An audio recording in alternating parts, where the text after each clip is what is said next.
Hey guys, I don't know if you're like me, but I love Count the Dings and everything it has to offer. I just can't find everything I need. I know about Cinephobe, and I know about the mailbag, and I know about Bomb, but that's all we do, right, Amin? No, we do so much more. What? Yeah, absolutely. If you sign up, patreon.com/countthedings, you'll find a plethora of other content, fresh content, extended content, the OG pod overflow, the Cinephobe cold opens that we've taken and made their own thing to live only there, the Rewatchingtons, Bomb in its full and unadulterated cut, early drops of Cinephobe episodes, and so much more. Said the OG pod. Now, is it new or is it old? Mace, I'm glad you asked that.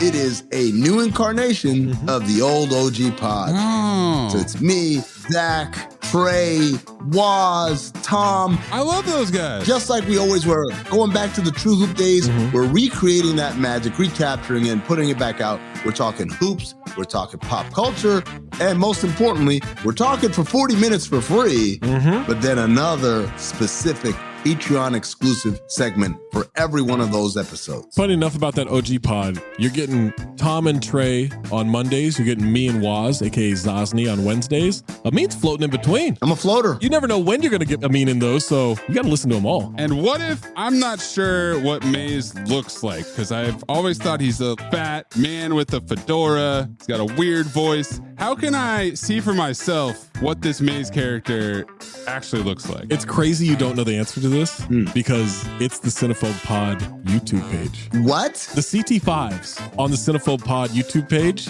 you can look at all of us. You can get all the OG pods on YouTube too, at Count the Dings 1 on YouTube, at Cinephobe Pod on YouTube, patreon.com/Count the Dings gets you everything all in one feed. You can link it to your Spotify. And now enjoy the show.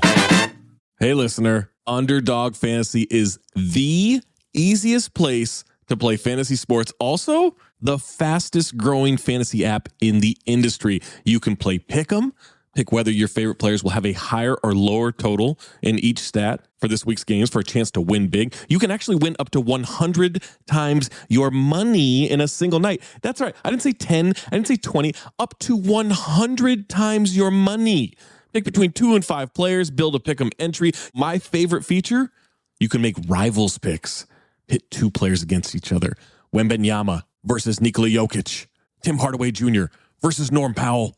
Kawhi Leonard versus Steph Curry. Who knows? Maybe Grayson Allen versus Pat Connaughton. You get where I'm going with that. You can do it all with Underdog Fantasy. Make sure you sign up today with the promo code DING. That's DING, and get your first deposit doubled up to $100, as well as an instant Pick'em special. Visit underdogfantasy.com or find them in the App Store. And don't forget to register with our promo code DING, D-I-N-G, to get your first deposit doubled up to $100, as well as an instant Pick'em special. Must be 18 or older and present in a state where Underdog Fantasy operates. Terms apply. Concerned with your play? Call 1-800-522-4700 or visit www.ncpgambling.org. The comfort of your favorite seat is now your comfy car selling command center, thanks to Carvana. It doesn't get any better than this. Your favorite seat's the best spot in the house. Make it even better by entering your license plate or VIN and getting a real offer in minutes. There really is no place like home. And speaking of home, Carvana will pick up your car from yours after you finalize your offer. Visit Carvana.com or download the app and sell your car from your comfy place. Why take one vacation with the family when you could take all of them? With Royal Caribbean, you don't just go to the beach. You visit a private island and race down the tallest water slide in North America. You don't just go for a road trip. You ATV and zip line through the jungle. You don't just go somewhere new. You rappel down waterfalls and discover ancient temples. Because this isn't just any vacation. This is all the vacations. Come seek the Royal Caribbean. Ships Registry, Bahamas. Hey there! Did you know Baker's always gives you savings and rewards on top of our lower than low prices? And when you download the Baker's app, you'll enjoy over $500 in savings every week with digital coupons. And don't forget fuel points to help you save up to $1 per gallon at the pump. Want to save even more? With a Boost membership, you'll get double fuel points and free delivery. So shop and save big at Baker's today. Baker's, fresh for everyone. Savings may vary by state. Restrictions apply. See site for details. This podcast contains mature content, explicit language, suggestive situations, and partial to full frontal nudity. Listener discretion is advised. Don't let your kids listen to this. I'm not even prepared to set up. Hold on. Not even. What happened to I'm already ready, Maze? You don't need to count down. Why are we getting ready to record? What happened to that? What do you mean? What are you talking about? Used to give me shit if I announced that I was hitting record or syncing the records. Sorry, that's my bad. I'm 22 hours early for the recording tomorrow. Ooh, look at that. A sloughing of the blame. That's what we do here. No? I am so incredulous that you think I am more to blame than you. There was a pretty good sloughing of the blame in this movie. Oh, it's... That might be a horseman, right? Oh, no. Horseman is so obvious. I don't know what the horseman is. Really? What? Oh, man. That's stunning. I have a rough idea of one, but I don't feel like it's a very strong candidate. I would say I was with you for most of the movie. It's Poppy Talk, right? No. It's not Poppy Talk. Okay, so that's the only one that made itself available to me. No.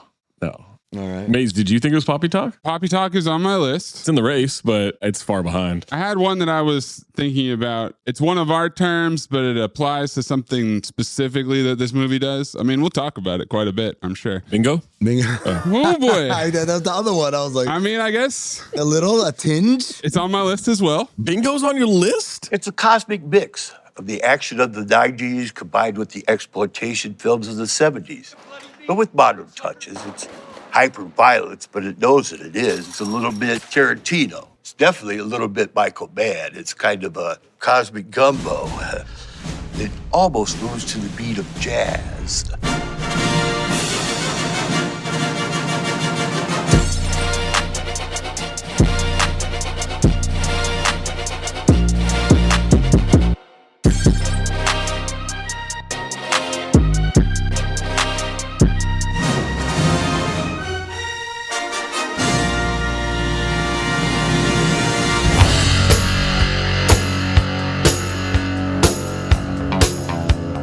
People are genetically inferior, or they're culturally crippled, or they're socially deprived. How come God couldn't make everyone one color, like tan? I wish I'd fucked a black broad before I got married. I could really feel 400 years of oppression and anger in every pelvic thrust.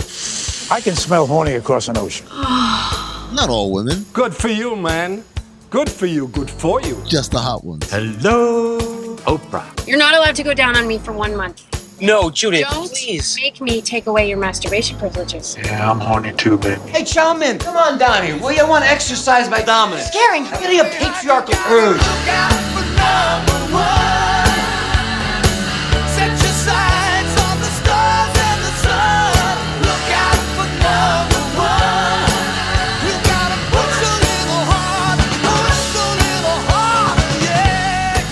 Don't mind me. Just keep doing what you're doing. We're a team. We work together. I don't know if you were paying attention.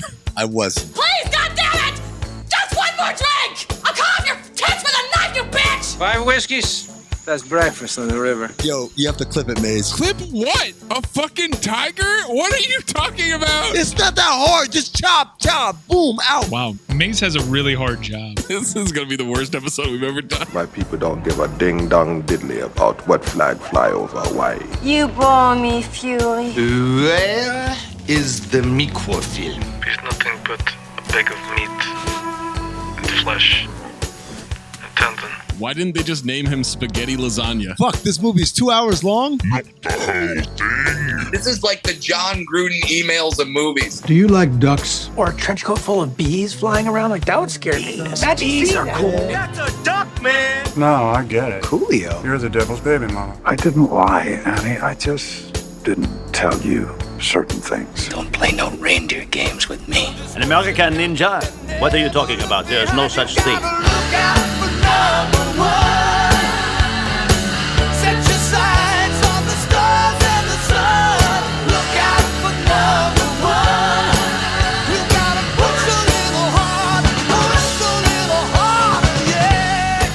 You've gotten rich off of the people in this town. You bet your ass I have. And I'm gonna get richer. Coughlin's Law. Go into incredibly descriptive details of the story so we all know. Oh, man. I wish I had better notes. Have you ever heard such a pile of shite? Once I get a DVD player, I'm gonna watch Gallo Walkers once a day. Come here and give me a squudge. You know what to do from here, internet. All right, cool. Let me Google how to open QuickTime. Justice is blind. He's got space dementia. But it can be heard. Time to find out exactly what this ooze can do. Pull a fucking rabbit out of your dick and phobe. I'm Temecula's newest hard-on, dog. Hey, look at here. Why don't we eat us a few thousand beers and you can tell me what's buzzing in the big bad city? Coming at you! You gotta look out for number one. Set your sights on the stars and the sun. Look out for number one. You gotta push a little harder, push a little harder. Yeah. Enough! It's not funny anymore. Fuck you, fuck you, fuck you. You're cool. And fuck you, I'm out.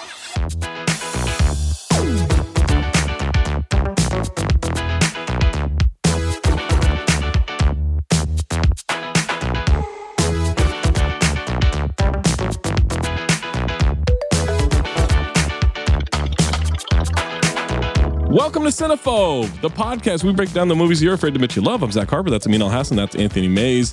If you don't listen to us on Spotify, we're going to throw a 102-mile-an-hour fastball right through your chest. 106. Well, spoiler alert, it gets to 112. Spotify is where you can vote in the poll, like the poll for Balls of Fury. 66.7% file, 116 files to 58 phobes. Who didn't like it? What are you looking for in that movie? That's what I don't get. Who didn't like it? Christopher King didn't like it. This just isn't my style of humor. Fat man falling down isn't funny. Well, even the episode felt underwhelming because just not funny material. No, you're out of your mind. Which fat man fell down? Your man, Balls of Fury. Your man. He didn't fall down that often. He did. I counted it. Oh, well, I don't remember. I detailed it in the episode you haven't listened to. Just wait till we get back to the Kevin James universe. On mute. We'll see how you feel there. Chris Cook or whatever that. What was this guy's name? Christopher Columbus. Christopher King. King, whatever. Same thing. And Tiger Cat 865 says, Zach saying he could have used more bird is what Celtics fans have been saying since the late 80s. Ah, reference. Sure. Topical. Is it topical? The birds and beats and okay. Battlestar Galactica. I don't think you know what topical means. Like a topical cream? What are you talking about here? We want reviews. Leave us a review. Make sure you're checking out CT5 on the feed. Leave a CT5 suggestion, your CT5 list. Make sure you sign up for that Patreon. Patreon.com/countthedings. You get the entire cold open. You get the extra segments on the OG pod. You get extra stuff from Bomb. You get access to the Discord. You get ad-free episodes. Episodes often months in advance posted. Years in advance sometimes. Rewatchington events of past, present, and future. Like, can't hardly wait for me neither. The rewatching that's coming and also already happened. Coming and going. If you have a submission, submit it. Reminder needs to be 40% or lower on the Rotten Tomatoes audience or critics score. Okay, recently, Amin blindly felt around our Balls of Fury. I did. I pushed us off a windy roof in Judgment Night. Oh, repeat offender. Maze treated us like cows in a zoo and mooed at us in Fool's Paradise. Moo! Moo! And now Amin is completing the canonizing of 2024. We did it. With the 1994 comedy sport drama, The Scout. It only took me a quarter of the year to do it, but I did it. Yeah, but it wasn't necessary. It was thing. Necessary. Now we never have to hear not canon from Maze again because they're all canon. I kind of liked it. Can we uncanonize stuff? No, let's just do more stuff on the side, exclude Maze, and then more on the side. And then there'll be more non-canon material. All right. The first Mortal Kombat is non-canon, but also not eligible, so. True. Wikipedia taking the loss. They just had The Scout as a comedy. Ooh. Nah. No sport, no drama. Which is the least of the three that Zach named. Well, I don't know. I laughed a lot. I enjoy a lot of the stuff that happens. It's a funny movie. The Scout stars Albert Brooks, Brendan Fraser, and Diane Wiest. Brooks, you know, from Taxi Driver, Broadcast News, Finding Nemo, and Hank Scorpio on The Simpsons. You know what's funny? Albert Brooks, very funny guy. Albert Brooks done a lot of good work. If I were a Hollywood executive, someone came in, I got a movie. Albert Brooks is the lead. I'd be like, the fuck out of my office, right? He's only got 40 credits on IMDb for acting. Well, which surprised me. The only person that would come into your office to pitch you an Albert Brooks movie would be Albert Brooks. Albert Brooks. Yeah, he said, get the fuck out of here. I think he's a super well-respected person. Yeah, he is. But not an actor. His pen game, he's an incredible writer and comic mind. I'm just saying, like, no one's buying tickets. I thought him showing up on Curb was the perfect kind of marriage there, right? Because Larry David is sort of an Albert Brooks peer, disciple-ish, and also disciple, and also from the same vein. Yeah. I can make a movie about myself where I am in these situations. I wonder if Albert Brooks would have had a better career as an actor if his life were a little bit later. Meaning, if he had the opportunity to do some of the things that Larry did in this era of television, would we be more welcoming of Albert Brooks? Because right now I'm like, yeah, Larry David as a lead guy, people will go pay money to see that. But you wouldn't have 30 years ago. No, probably not. Yeah, this guy co-created Seinfeld. We were like, I don't care. Brendan, 3-time repeat offender. I wish I knew how to quit you. Just 3 times, huh? Encino Man in Poison Rose. Mays clip it. Every single line he's got in Poison Rose. It's nice to see you again, Mr. Carson Phillips. He had School Ties in 92, Son-in-Law in 93, Airheads and this movie in 94, and Bedazzled in 2000. Bedazzled. Still doesn't qualify. Should have had that on the CT5. Yeah, I know. So this movie, Encino Man, George of the Jungle, Blast from the Past are all the same. Hey, it's Brendan Fraser as a fish out of water. Yep. Yes. And he's great at it. He had a chokehold on Fish Out of Water. Because he has a great, confused, but endearing. And he's hot. Yeah, he's good looking. Joins the Dangerous Nights crew at one point in this movie. He does indeed. Diane is in Footloose, Lost Boys, Parenthood, Edward Scissorhands, and Law and Order. Repeat offender for Practical Magic. I wish I knew how to quit you. Oh, that's right. I forgot about that. Yeah, man. Also the Birdcage. Oh, my guy, Lane Smith from Mighty Ducks, Son-in-Law, My Cousin Vinny, and Red Dawn. Oh, I fucking love him. God damn it. No, that's the second one. He's Gordon Bombay's coach who rips him a new asshole when he clanks the penalty shot off of the post. After scoring 600 goals. And loses the one game in 75 years of Hawks history. Gordon Bombay turned him to a life of drinking. Yeah. He turned him into a fucking lush. And quit hockey, right? Yeah. There's a couple of Sean Astin digging the pools in this movie. The whole fucking movie is Sean Astin taking a pool. The whole movie's a pool. Yeah. It's incredible that he finished it. Is that The Horseman? It's not, but it should be, maybe. You know what? All right, now I got to revisit this because I thought we had a clear Horseman, and no, we might have a race here.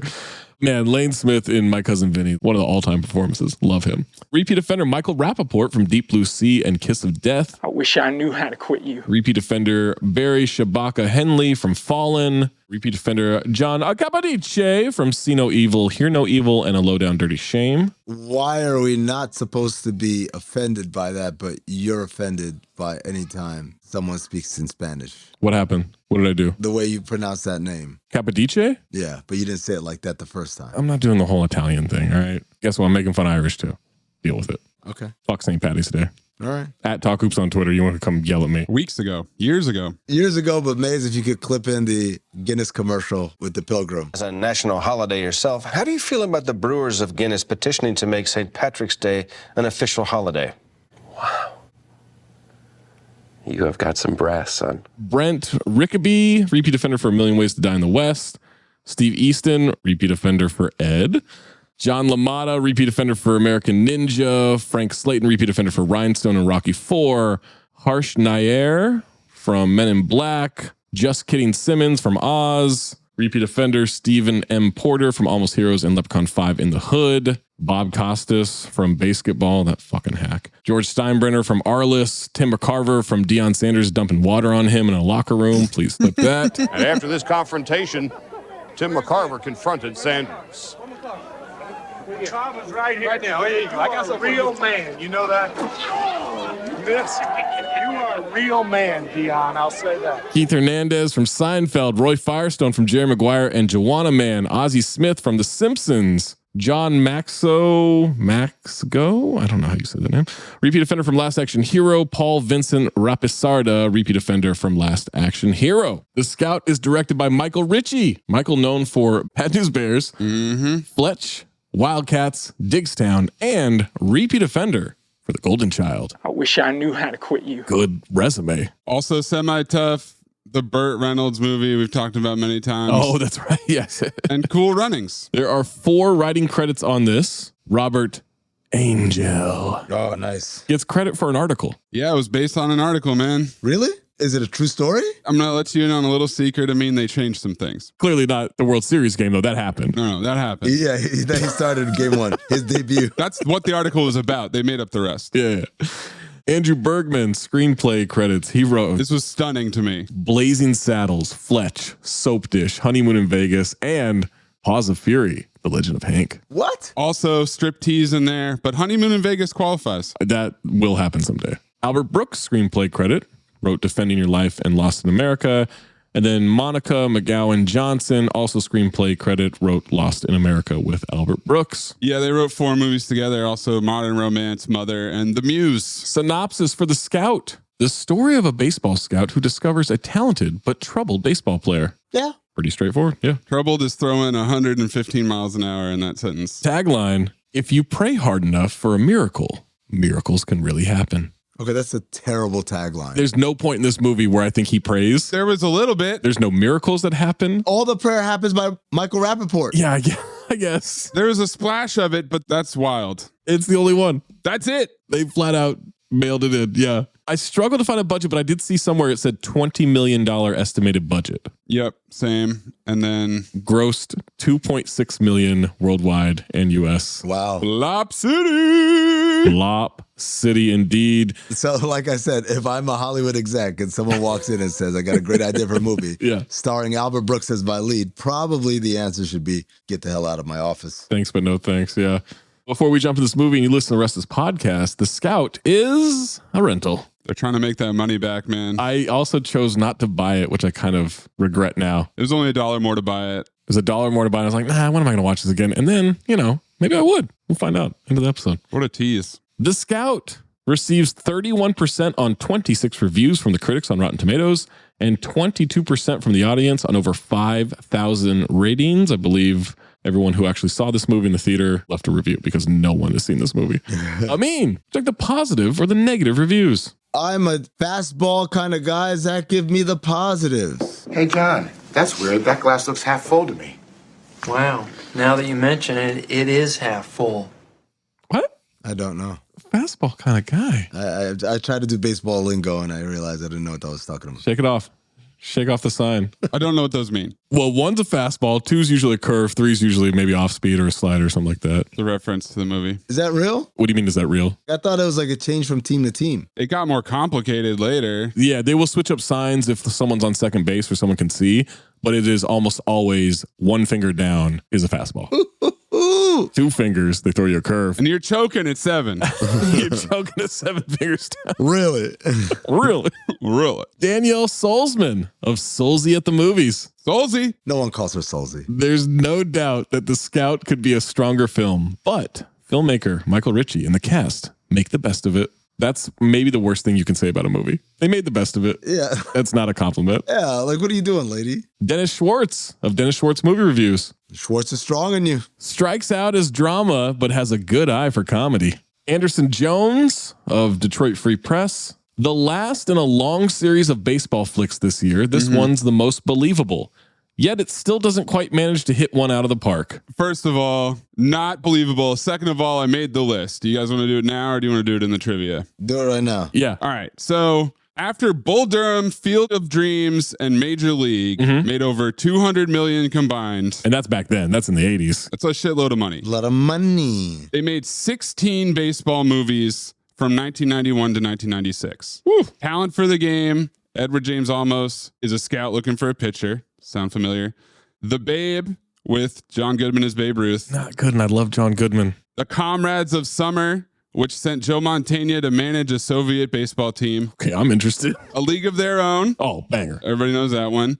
Mr. Baseball with Tom Selleck in Japan. Love that movie. Rookie of the Year. Love it. Where the kid breaks his arm, becomes a pitcher for the Cubs. Funky butt loving. This one, I need everybody to take a deep breath before I say this one, okay? The Man from Left Field. Okay. TV movie about an unhoused gentleman, Burt Reynolds, coaching Little League. What? There's one review. It's negative. It's eligible. We need to Good enough for me. dig through the crates. But the unhoused gentleman. Oh my God. Then The Sandlot, Cooperstown, where a pitcher is visited by the ghost of his catcher, Angels in the Outfield, Tommy Lee Jones playing Ty Cobb. Oh, that's a racist movie. But it's a banger. Yeah, it's good. Little Big League, where a kid becomes the owner of the Twins. I don't like that one. Major League 2. Oh, that's gonna happen. The Scout. Zach's going to start chittering. Ed. Oh. And then, away, Bobby, the fan.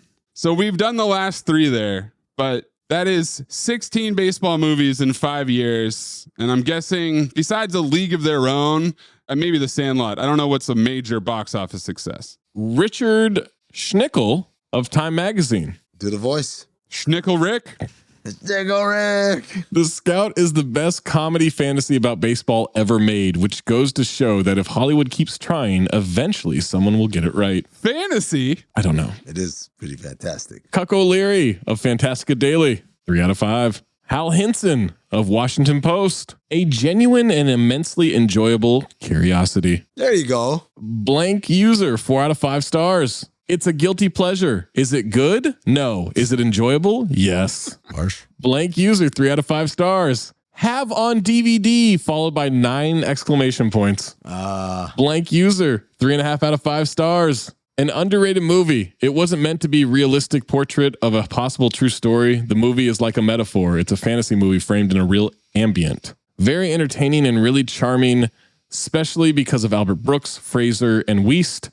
A strong dramatic side and a good ending. My rating isn't higher because I think this movie could have been so much better, and sadly it's been forgotten very quickly. Is it sad? They gotta stop throwing fantasy around. Blank User. 3.5 out of 5 stars. Underappreciated. This is a good sports comedy from the 90s. Albert Brooks and Brendan Fraser work well together. Parentheses, first viewing, teen years. Wow. Thanks for that clarity. And then last one, Blank User, 5 out of 5. All caps. Watch My Uncle Lane Smith, Legend of Bagger Vance, My Cousin Vinny, etc. was the original Jack Nicholson role on Broadway for One Flew Over the Cuckoo's Nest. Wow. Trivia, bonus trivia. Yeah, how about that? Negative reviews. Stop being a pessimist. This tank is not half full. It's half empty. Brian Lowry of Variety. Kyle Lowry. Even with the modest allure of Albert Brooks and what amounts to a mainstream effort, the Scout should get a quick trip to the showers. Dan Liebarger of Night Trade Online. He's got a boat full of them. No, Dan Liebarger burst in the room and was like, I just had sex with Katy Perry. Kicks open a door. My dick's 10 inches. Around. Brooks is fun. Nothing else in the movie is. What? Karen James of New York Times. The Scout was directed by Michael Ritchie and written by Mr. Brooks and Monica Johnson from a script written by Andrew Bergman years ago. It's probably not all that valuable to wonder how so many talented people went so wrong.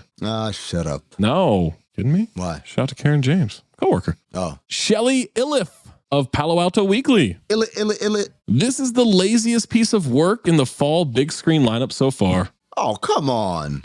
Iliff. Brant Bingamon.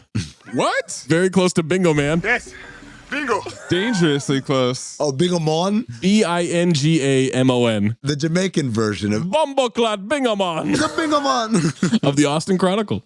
Having sat through many a Fraser film, I am constantly amazed that there's nothing this boy can't do. Well, except act his way out of a paper bag. A lot of twists and turns in that one. Film noir. And also, freezing cold take, asshole. Yeah, no shit. Why don't you look up the Oscars, Bingo Man? It hasn't made it to Jamaica yet. A lot of mercy. Boy. Combination. Please clip in every clip of Chet Hanks ever. Big up the youth them way out of Kingston. Me wake up this morning and me see the thing turn up. Internet gone mad. Respect, you don't know. The soon forward a yard. Booyaka, booyaka. Roger Ebert of the Chicago Sun-Times. Rarely does a movie start high and go downhill so fast. It's as if the filmmakers progressively lost their nerve with every additional scene. User William S., 1 out of 5. William Sarper. Yeah. If you look at it as a nice little comedy, you'd be lying to yourself. And besides, I hate the friggin' Yankees. Oh, shut up, bitch. Blank User, 1.5 out of 5. The only thing that made this watchable was seeing old Yankee Stadium again. Aw. Blank User, 1.5 out of 5. I like baseball. I like Albert Brooks. I like turtles. I can tolerate Brendan Fraser. This is an unholy mess, an exercise in pointlessness. The plot is ephemeral, and the jokes are whizzeek. Maze, I need you to clip right after you say, I like baseball, I like Albert Brooks. I like turtles. Right in the middle of Zach's review right there. And I held this one till after the user reviews. Ryan Cracknell of Apollo Guide. Apollo Creed. You take me higher. Take me higher. Why did it sound like Big Daddy Mars is saying that? Baseball fans will hate the Scout because it makes a mockery of the game. Not quite as badly as Ed, which stars a monkey as the star pitcher, but close. Non-baseball fans will hate it because it's not funny. Ryan Cracknell, it's on site, bitch. It is on site. You get it on and Cracknell? Also, Ed never pitches, so he has no idea what he's fucking talking about. We'll get Amin's first note, May's first note, and my first note after these messages, unless patreon.com/countthedings, you get an ad-free episode. Hello, listener. Have you ever used ButcherBox? I don't know if you know this about me, but I used to be a butcher. I used to work at an unnamed grocery store. I used to be that tall man behind the counter in your neighborhood, cutting up meat and preparing seafood for you. And I know that it can be a stressful situation. I know that it can be crowded. You have to wait your turn. You have to know what you want. You feel rushed. Sometimes you might think that your butcher has a bad attitude. I don't know. Happened to a friend. Couldn't possibly be me. But that's why I love ButcherBox.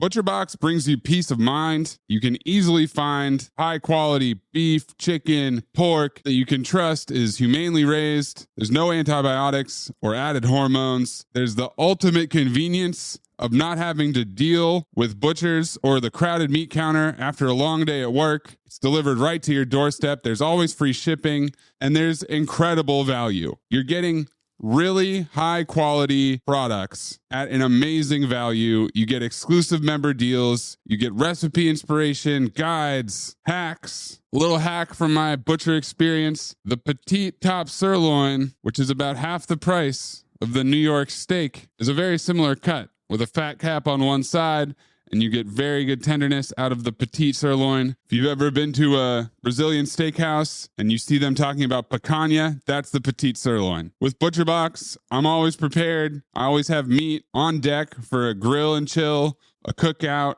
or just making dinner at home. And I'm saving a ton of money from shopping at the grocery store all the time. Now, I know what you're thinking. That's great, but what's my reward for signing up for ButcherBox? Well, I'm glad you asked, because if you sign up at butcherbox.com/dings and use code DINGS, DINGS, you will get free ground beef for life.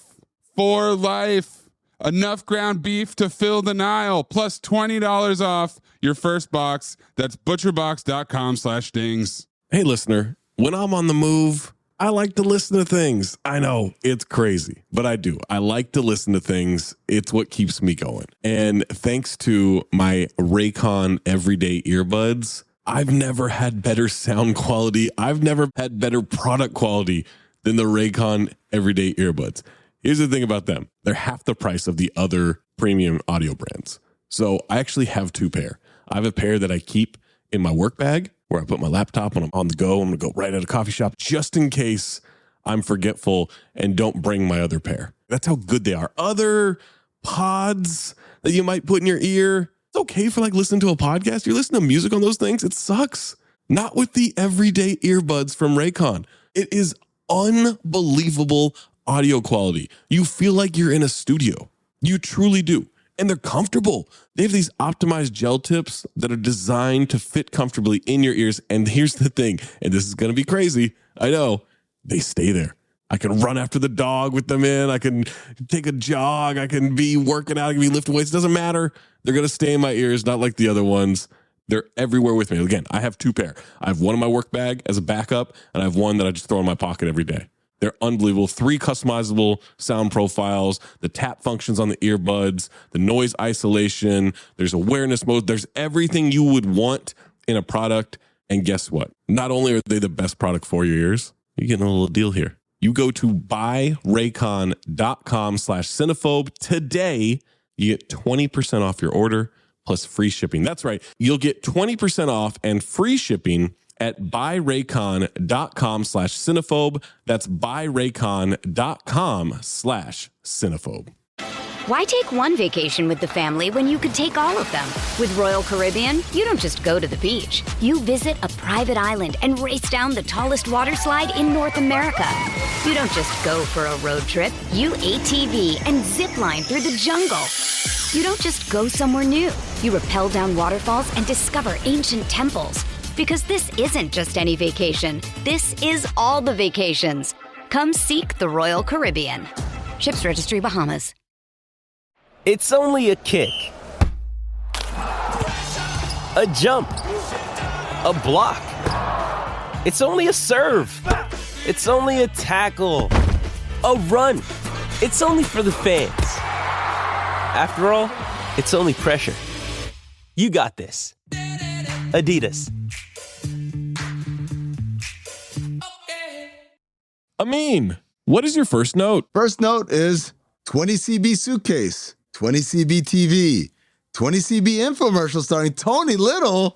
Now, Maze, do you know who Tony Little is? No. Oh my God. Dude, Tony Little. Google right now. I cannot describe what he looks like. Oh, what the fuck, man? Yeah, dude, Tony Little was a time, man. Holy shit. It was like Ron Popeil and Tony Little battling it out in infomercials. Pre-Billy Blanks, pre-Billy Mays. He calls himself America's personal trainer. He was first inspired to produce workout videos after an injury left him largely homebound, and he saw Jane Fonda's exercise program on TV. Almost too much of a house gentleman. Too housed. I'm so happy that the movie does not actually show Tony Little on the screen, thus allowing Zach and I to introduce the concept of Tony Little to Maze. Hey, you know the gazelle can help your love life? No, I didn't know. How? Let me explain. Total body. All right, you know what I'm saying? Yeah. It's your heart, it's your lungs, it's all your muscles, it's your mental attitude, it's your metabolism. It is everything all in one versus just doing abs, okay? Which means you'd still have a big butt, okay? Maze, your first note. How are we supposed to go back to only humans playing baseball? It feels empty inside. Well, look, not a bad. Yes, except can we really call Brendan Fraser human? Whoa, hold on a second. Hold on a second. What the fuck does that mean? I'm just saying, like, early Brendan Fraser. A lot of the same types of roles as Maze points out, which... A fish out of water. That doesn't mean anything. Yeah, well, fish out of water. You know who's a fish out of water? Jason Bourne. I'm not calling him a bingo. What a pull. No. Yep, that's what I thought walking out of the Bourne ultimatum. You know, that's a real fish out of water story. Classic fish out of water story. Zach, what was your first note? I can't believe they made a movie about a mean jacking it. The Scout. Yeah, you know, I thought about that in the intro here.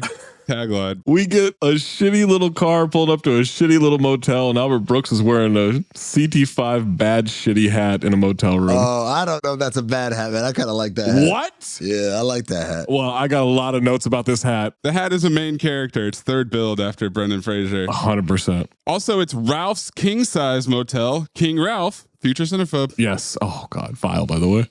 He's got Charlie Kelly's hot plate and he's making pasta in the motel room. He's flipping channels, gets excited at the original King Kong. The original! Ha! Believes this is a sign. And I said, ass off. He starts quoting the movie. Now, this is an original note here for me, Zach, from the Mad Dog Sports episode. Yeah. I do this too. I watch TV and I recite lines of movies that I know. So if I watch Back to the Future, I literally sit there. Mayor Goldie Wilson, I like the sound of that. I do it in a hotel room and I'll do it on the couch. I don't do it if I'm watching in bed. I don't know why. I never do. It's a different vibe. It is a different vibe, yeah. This is when he gives thanks to the sky because God is providing him with this movie. That's the prayer right there, Maze. By the way, Kong, ass off. Kong is ass the fuck off. Look at the picture. Look at the picture. Look at this photograph. Every time I do, it makes me laugh. Amin's note. Zach is going to give King Kong ass off, but he is most certainly ass on. Oh! No way. He's ass on. Wow. Look at that picture. That picture is terrible. I see the resemblance with him and Ed. No, you don't. What does that mean? Racist. I don't like that at all. Racist. Be respectful. We're millionaires, boys. I'll share it with all of you. He's eating pasta so disgustingly. Hunched over. Slurp. Not since I saw Charlie eating spaghetti out of a bag have I been this disgusted. Out of a Ziploc bag. Yeah. Still quoting. Kong, the eighth wonder of the world. If only he could pitch. Cut to a baseball game. He's walking through the crowd, still wearing one of the worst hats I've ever seen. He sits down with the other scouts in the stands. It's time for some scout life's position. Scouts definitely show up late and leave early, especially if they're good. They know I don't have to be here for warm-ups and I don't have to stay for the whole thing. You just got to see one pitch and you're good. John Capodice, the pride of the Yankees. They let you fly down their private jet. As a matter of fact, they offered, yeah. A lot of ball busting here, a lot of banter. Heard he was in big trouble. In Little China. About McGowan. McGowan 0 for 60. Over 61. You didn't see last night's game. That's insane. He is obsessed with King Kong. Yes. I think it's beyond what my obsession with Ed is. I wonder what Albert Brooks's AI looks like. Oh my God. Are we talking about your obsession with the movie Ed or with the star Ed? What do you mean? Zach is obsessed with Ed, the character. You don't care much about the movie, Zach. You're more about just Ed. He wants to hang out with Ed. Let him bang my girl. Number 1 on his list. Check out that CT5, the Memo Moreno episode. I trust him. I do. You know I legitimately trust Ed. Hey, man, it's your trust. You can give it to whoever you want. We've done dangerous nights crew stuff. We're in each other's lives. You guys have been on quite a journey together at this point. Ed is my closest friend, if we're being honest. He's my closest friend. Maze, go ahead and put that in the intro. But let me tell you about my best friend. He's a warm-hearted person who loved me till the end. People, let me tell you about me, so much fun. Whether we're talking man to man, whether we're talking sun to sun, 'cause he's my best friend. Let me tell you how it works. The world's a jungle. You walk into the jungle, you come out with Kong, you're a hero. They forget about last night's game. Who's Kong? Catcher, Iowa State. I like that. I like that. Yeah, Golden Dumpster. No, the animal in the movies. Forget it. We see Rappaport, the lefty, strike somebody out. Woo! Kid can pitch. Boy, he sure can't. Not that throwing motion. He's a freshman, going to finish college. Can't have him for 3.5 years. Maze, clip it. A freshman. Can't even talk to his parents. They're devout Catholic. No use salivating over a player you're never going to get. This reminds me of Coach Pete Bell. Yeah? The whole storyline of their religious family. Yeah, I got that note in a second. He's leaving already? Okay, good scouts don't do this. He showed up for literally 1 pitch. 2 pitches. Yeah. And then he's out. All right, after the game, he approaches Tommy, the pitcher, Michael Rappaport, with awful long red hair. Michael Rappaport, about 179 pounds lighter. So skinny and gawky here. But still ass on. He introduced himself as Al Percolo, and I said, do we have a Maggie Q, Larry the Cable Guy situation happening? Yes, we do. He didn't know the Yankees were coming. He says, you're real good. I hear you're going to finish school. We find out it's not his idea, it's his parents. And then he invites Al to come to dinner. Cut to a plate of disgusting looking food. Al pulled out the enormous crucifix from his bag of religious totems. You could nail Jesus to that crucifix. That thing is massive. Speaking of Jesus, he's watching over. Let's look at the photo of him. Yeah. Play the music. Look at this photograph. Every time I do, it makes me laugh. There are rappers in the year 2002 who think that chain is too big and gaudy. He says, you know, the Yankees are very geared to religion. I couldn't help noticing that beautiful painting up there. It's virtually the same picture that hangs in the clubhouse. Terrific likeness, isn't it? We cut to Jesus, and I said, ass off for Jesus on the wall. As he... Oh, big time. Yeah, he's in the running with Kong. This is where I had the note. Who panders better, Albert Brooks or Coach Pete Bell? Coach Pete Bell, because he switches religions. Yeah. The whole time. But I think that didn't present itself to Albert Brooks. No, it didn't. But I did put the note here, May. CT5 liars for Albert Brooks talking about the Jesus painting. Yep. It's not even the start of his line. Tells Pop that Mickey Mantle's sister was a nun. What was her name? Also Mickey. Mickey with an I. CT5 liar, Golden Dumpster. Sister Mickey Elizabeth Mantle. Some nun. He is schmoozing his ass off here. He goes into a big monologue, believes that education is the most important thing. People should finish school, knows that Tommy does too. Tommy has a dilemma in that he's gifted. He's really concerned. What does he do with that gift? Does he sign on the dotted line right now? Make $500,000? Go to the biggest city in the world and become a member of the most prestigious baseball team that ever was? Or does he continue his schooling? Does he trip over a book on his way to math class and be worth nothing? Crazy straw man. And right here, Zach, I'm hoping we're same note doing very strong Taffer vibes. You know what? That's on me. You're right. I should have put that down. But he knows that with the kind of money Yeah. making baseball, even if you didn't finish school, your education doesn't have to stop. Tommy knows that many of the ball players hired tutors. Did you know that? Babe Ruth, Ty Cobb, Lou Gehrig, they all had tutors with them in the dugout. Lou Gehrig had a tutor? Oh, yes, ma'am. Didn't he also have a terrible disease? Yeah, he did, but he didn't get it from the tutor. I think he got that in college. Golden dumpster, man. That's an incredible flip. CT5 liar. Because a great thing about so much of this movie, this is pre-Google. You couldn't just look this shit up. Yep. This guy's an expert. He can say it. He was getting a lot of lies off. Yeah. Nobody could doubt him. Tommy says he could have a tutor, starts bagging his mom, and we cut to his major league debut for the Yanks. He goes straight to the majors. What is this, Ed? Same note too. This happened pretty quickly for Freddie Prinze Jr. in Summer Catch. Well, in this movie, I think, much like concussions, the minor leagues do not exist. Yes, that's true. Lane Smith talking to Albert. There's a shitload of tan suits. Woo. We're drowning in khaki. Is this guy the GM or the head scout? It's Al's boss, Lane Smith, aka Ron Wilson. Oh, he's the GM, baby. You don't get to be a scout with that accent right there, sitting the way he's sitting. No. In that suit. Always holding a cigar. Yep. That's a GM, bro. They want to know why he isn't with the team in the dugout. Cut to him puking his guts out in the bathroom. Yeah. Says he can't go pitch. Tell him I can't. Oh, he sounds like such a bitch here. The attendant, I ain't telling him nothing. You tell him. I can't do it. Lane's on the phone in the box. Locked himself in the crapper. Crapper, 20 CB? Yeah. Get him out there. Crawl underneath. I don't give a damn what you do. Just get him out of there. Yanks take the field. He's still in there. I made a mistake, okay? I need the Lord. I want the Lord. I like how patient Al is with him. You can't go home, Tommy. Everybody out there's waiting for you. They want to see you pitch. Can't pitch in front of a crowd this size. You pitch at full stadiums at home. What's the difference? Yankee Stadium. I don't want to be here. I'll give you the money back. I don't want the money back, you son of a bitch. Sorry, Tommy. I'm on the line here. Sorry. Gave up a draft choice to get you. Ass off, but that's also Tapper. I don't want the money back, you son of a bitch. Yeah. No, I can't do it. I want the Lord. I need the Lord. The Lord wants you to play baseball. Mm-mm.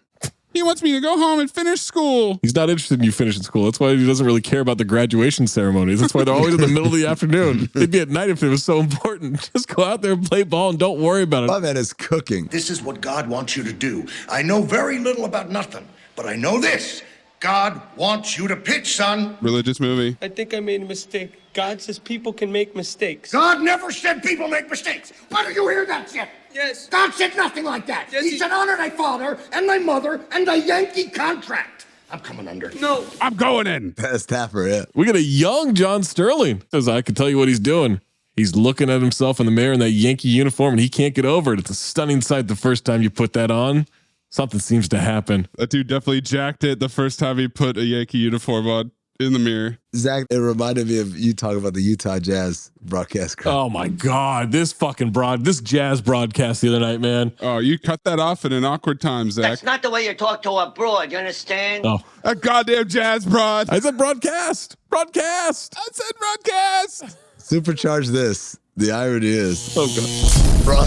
Al drags Tommy out of the bathroom on the floor. Gross. Tells him to use his changeup sparingly. Now he's on the mound. Oregon playing charge. Then the Mexican hat dance. Da-da-da-da-da-da-da. And he's sweating his ass off. Sweating bullets. First warm-up pitch goes over the backstop into the stands. Are they not even showing him throw a baseball? There's no ball coming out of his hand. He's just doing a motion. They do it again. It's a fake out you would do playing fetch with a dog. Yeah. That's a horseman for this movie, not showing the ball. What is this? Is this a joke, these warm-ups? They're warm-ups. That's what they're there for. That's where I put the note, quickly becoming a lock for CT5 Liar. Maybe number one. Put this note here. I was wrong. I predicted something that didn't happen. Yeah. I thought for sure there was going to be a reference, but no. No, you know. It's old hat by the time this comes out. I mean, to throw it in there would be a real twist, like your follow through. There you go. All right. All right. You brought it up. I inceptioned this thing. You tricked me into doing it. All right. All right. Getting heckled, All looking right. around. He pukes on the mound. Announcer thinks it's some bad food. He runs through the stands. Because he regurgitated. Very technical. The fact that he escaped through the stands, I laughed at that. You eat that bad turkey, and this is what happens to you. Lane's on the phone saying, don't stop him. Just let him go. This is just a case of the butterflies. Seen it 1,000 times.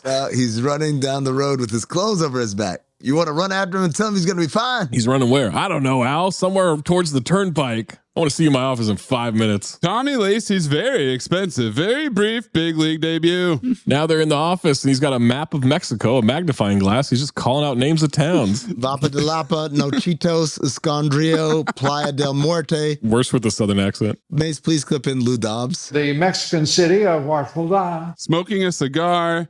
The very first scout we've sent into South Central Mexico, which is southwest of South Central Louisiana State University. But Is there baseball there? Oh, I'm sure there is. Well, maybe not in the form we know it, but I expect a daily report from each of these towns. Hey, is that David Sampson's baseball chair in the background? What the fuck is that doing here? It sure is. They give it to every general manager. Al says it's a waste of time. What is this, a grudge trip? Yes, it is, Al. Nice little cigar point at him. What a power move. Why don't you just fire me? Thought of that. I like this better. Ass off for Lane. Is this plot liftoff? I have it much later. I have like 4 different spots where I ask the question, is this plot liftoff? This is the first one. Trying to banish me, you could at least do it in a place I might find somebody playing baseball. What about Alaska or Canada? He says, if I had my choice, I'd send you to a leper colony, but I think that's against the law. This will have to do. I said, because leper and colony were too close to each other. Adios. Hasta la vista. You be safe, Al. Cut to a shitty, colorful bus cutting across the landscape of Mexico. Clip this banger. Beep, beep.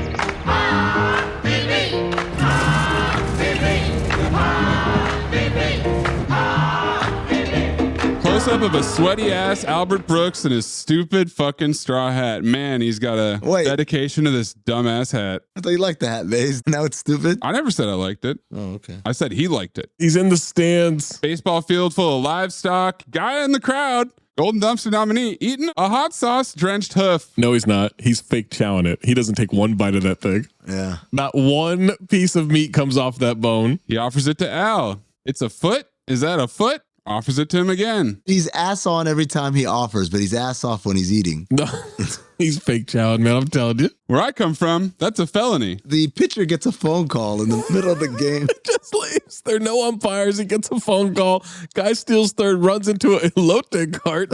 Now everyone goes running for it. Golden Dumpster. Get that cone out of my face! After the hoof guy offers it to him for a third time, you just want to share that, don't you? No, you finish it. I'll use the napkin. We get a bit of a bus trip montage, pouring rain. He can't communicate to this fan that they should stop because of the rain. Too much rain over. You know, the rain's pouring down. They should stop. No, stop.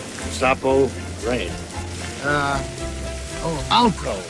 Alto because of the rain. Rain. No, senor. They wait for the rain. Rain is life. We can't do that anymore, right? I don't think so. Where you don't speak Spanish, so you just add an O to the end of... I don't feel comfortable. I can't say O, this wordo anymore. But you should do it. Keep hammering that home. No, I'm just clarifying. For us. For the listeners. So. Albert writes, I wish I were dead in his scorecard. This is where I start to wonder, is his stupid hat getting bigger or did he get smaller? Because it's not the same size hat as before. It's the brim. I don't think so. He's flipped the brim a little. He's got an electronic translator. 20CB, dog. On the way to this place, they pass through a field that is just on fire. On fire! Coughing his ass off. 6 feet from the road. Massive fire. He is choking at 7 clouds of smoke. They almost hit another bus too, by the way. Oh yeah, this little mini bus from Hurricane Smith tries to overtake them. Yeah. And almost gets smashed. He uses the electronic translator after he says, man, this place is a dump. Asks for a room with a bathroom. Turns out the guy speaks English. You know, I didn't mean dump in the traditional sense. Guy at the front desk says, you must be here to see Steve Nebraska. I said, CT5 names? Worst names. Steve Nebraska? Worst. What? That is a terrible name. It's a great name. What are you talking about? Terrible. An anonymous kid from the States playing baseball in Mexico? A god there? No, that's a great name. Kenny Powers, La Flama Blanca. That's who is the real Mexican sensation. Well, this came first. Is this plot liftoff? No. Al doesn't know who that is. That's the greatest ball player that ever lived. That's who he is. And this is the Four Seasons. Oh. You got a porter that can help me with the bags? No, you want the job? Banter. He's on the phone with Lane. He's got nothing new to report. He can barely hear him. I want more details. Yesterday I saw a game played by 5 men, 2 women, a child, and a goat at third base. Really? Was the goat any good? Very funny, Ron. I gotta go. I got a game to go see. Enjoy the game. My regards to the goat. Stadium's packed as he walks up. He got smaller because I think the hat looks bigger but is the same size. It's the brim. When you flip it down, it looks wider and bigger. When he flips it up, it looks smaller and more compact. Stadium is full. People waving little pennant flags in the crowd. The guy who entered the stadium right for him is riding a donkey. That's got to be racist, man. There's a marching band. He's bumping into people in the stands. The music stops. They bang a gong. His teammates are carrying him in like he's a goddamn pharaoh. On a pagoda. Say hey to Prince Ali. But it's a baseball themed chair on the float. While the band poorly plays the national anthem. They start all right and then they fuck it up. It says in the closed captioning, band forgets music. Yes. He's got a shawl over his left shoulder, a bunch of clinking medals or some shit, I don't know, on his jersey and his hat.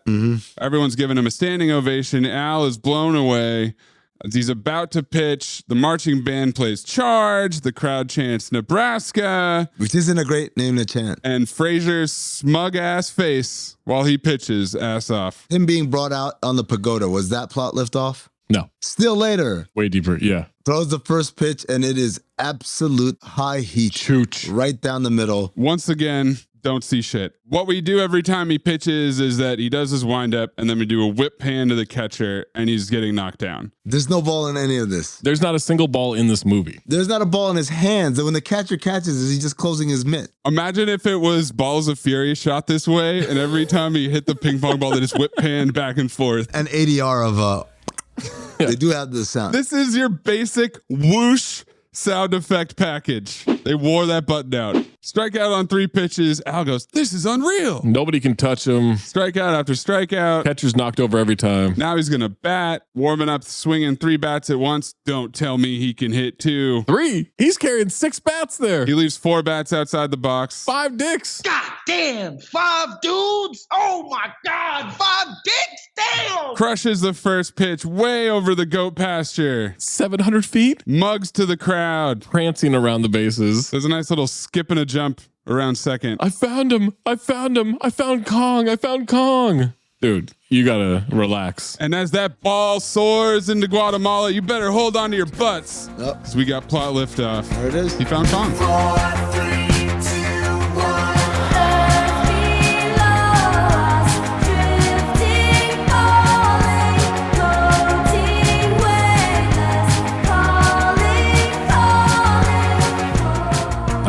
But not for Zach. No. I already know you guys are gonna hate mine. Zach's spot liftoff is going to be him on the roof or some shit like that. Not quite that late. Cut to a restaurant. Mariachi band killing it. Oh. Al is frowning his ass off, trying to talk to Steve. Steve is housing tostadas. Signing autographs. Got a 20 CB disposable camera with one of those big disposable flashes that's about a foot and a half tall, sticking out of the tiny camera. Steve offers to share his food, but Al had something to eat at the game. Rat dog? What? Just kidding. They got good stuff there. Got his ass. Can't believe it. You're from the Yankees. It's so cool. Steve couldn't imagine playing for them, thinks the competition down here isn't good. That's why he's doing well. How is Steve Nebraska more rational about his play than Al is? Because he's not desperate. Oh, well. Al's desperate. Good point. He says, you don't have any competition. I've never seen anybody pitch like that in my whole life. You ever have it clocked? It's got to be over 100 miles an hour. Where'd you learn to hit like that? Because I could always do that. Just get the bat off my shoulder and... ass off. A Chicago scout came down, but he got sick and died. Albert Brooks says, really? Really? And he said, mm-hmm. And that's when Al looks up and says, thank you, Lord. Thank you, Lord. Yeah, all right. Second time. Steve says, want to know a secret? Yeah. I've never paid for a taco down here, ever. Cobra formula. That's a secret? Yep. It's safe with me. How'd you wind up in Mexico? Family down here? No. Where are they? Who? Your family. Where are they? Oh, them. They're in, I don't really know where they are. He's biting holes in his tortilla to make a face mask. He's drinking water through the mouth hole. Al is getting uncomfortable with the bingo nature. Oh, Al whispers, Steve. So what do you think, Nebraska? Want to be a New York Yankee? I know that's how he would talk. Like he would use the last name. I hated it. I don't know why. Because it's a terrible name. No. Great name. Would I make some money? Would you make some money? Man. You'll be one of the richest men in the world. You're King Kong. Really pushing that narrative. Christ. You've got it all. New York's going to go crazy for you. Says, I've never been to New York before. I don't know anybody there. Where would I live? You can live with me. That's not weird. He said, all right, let's do it. That's it? Uh-huh. They shake hands. He's going to make a call, get the ball running tonight. He's got a few standard questions, though. I love his response. He's like, you don't throw up or run away or anything. He goes, ¿Cómo? ¿Cómo? Yeah. Wait, ¿cómo? Louis Pinnock for him there. You don't get extra nervous, Steve. The Yankee Stadium's a different environment. It's a lot of people. He could play in front of 1 million people. He doesn't even see the people. I just see the plate and the glove and the throw, and it goes there. You are beautiful. That's it? No other problems? Nothing else bothers you? Doesn't like questions, doesn't like to answer questions. So Al says, only statements. Oh, might be pulling away from the gate pretty soon. That'll never come back up, though. No. It's gonna be great. Cut to him on the phone with Lane. Sitting in his stupid ass glove chair. There's no way that thing is comfortable, man. So he's on a different phone, doesn't have to yell. It has nothing to do with the phone. I just like yelling at you. Found the most astounding player that ever lived. Never seen anything like it. He can hit, he can pitch. It's extraordinary. I staked my reputation on it. Your reputation? Now that's a laugh. He says, you're not bringing anybody back with you. Oh, yes, I am. Oh, no, you're not. Oh, yes, I am. You can't stop me. Oh, yeah, watch this. You're fired. So this kid is a free agent? I can do whatever I want with him? Marry him if you want to. I'll send you a gift. Al pretends that a Mexican attorney came into the lobby. CT5 liars. And this is when we get the exposition that Ron is the general manager. Louis Pinnock for this electric translator. For sure. C. It just says C. There you go, Ron. Documented by an attorney. You fat bastard. Sorry, your party hung up. Did you hear the fat bastard part? Town sending Steve Nebraska off. Everybody waving goodbye, hugging him, kissing him. Yo, this mariachi cover of Take Me Out to the Ball Game is a banger.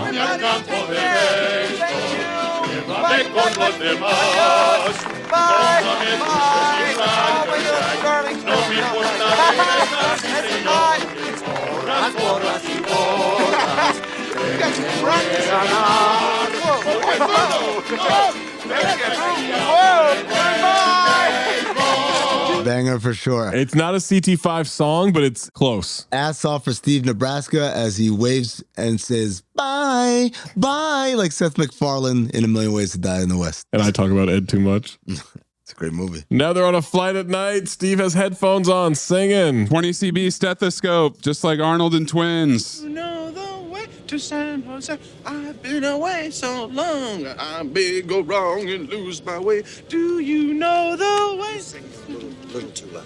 Singing too loudly? It's and talking too loud. And talking too loudly? Everything's too loud.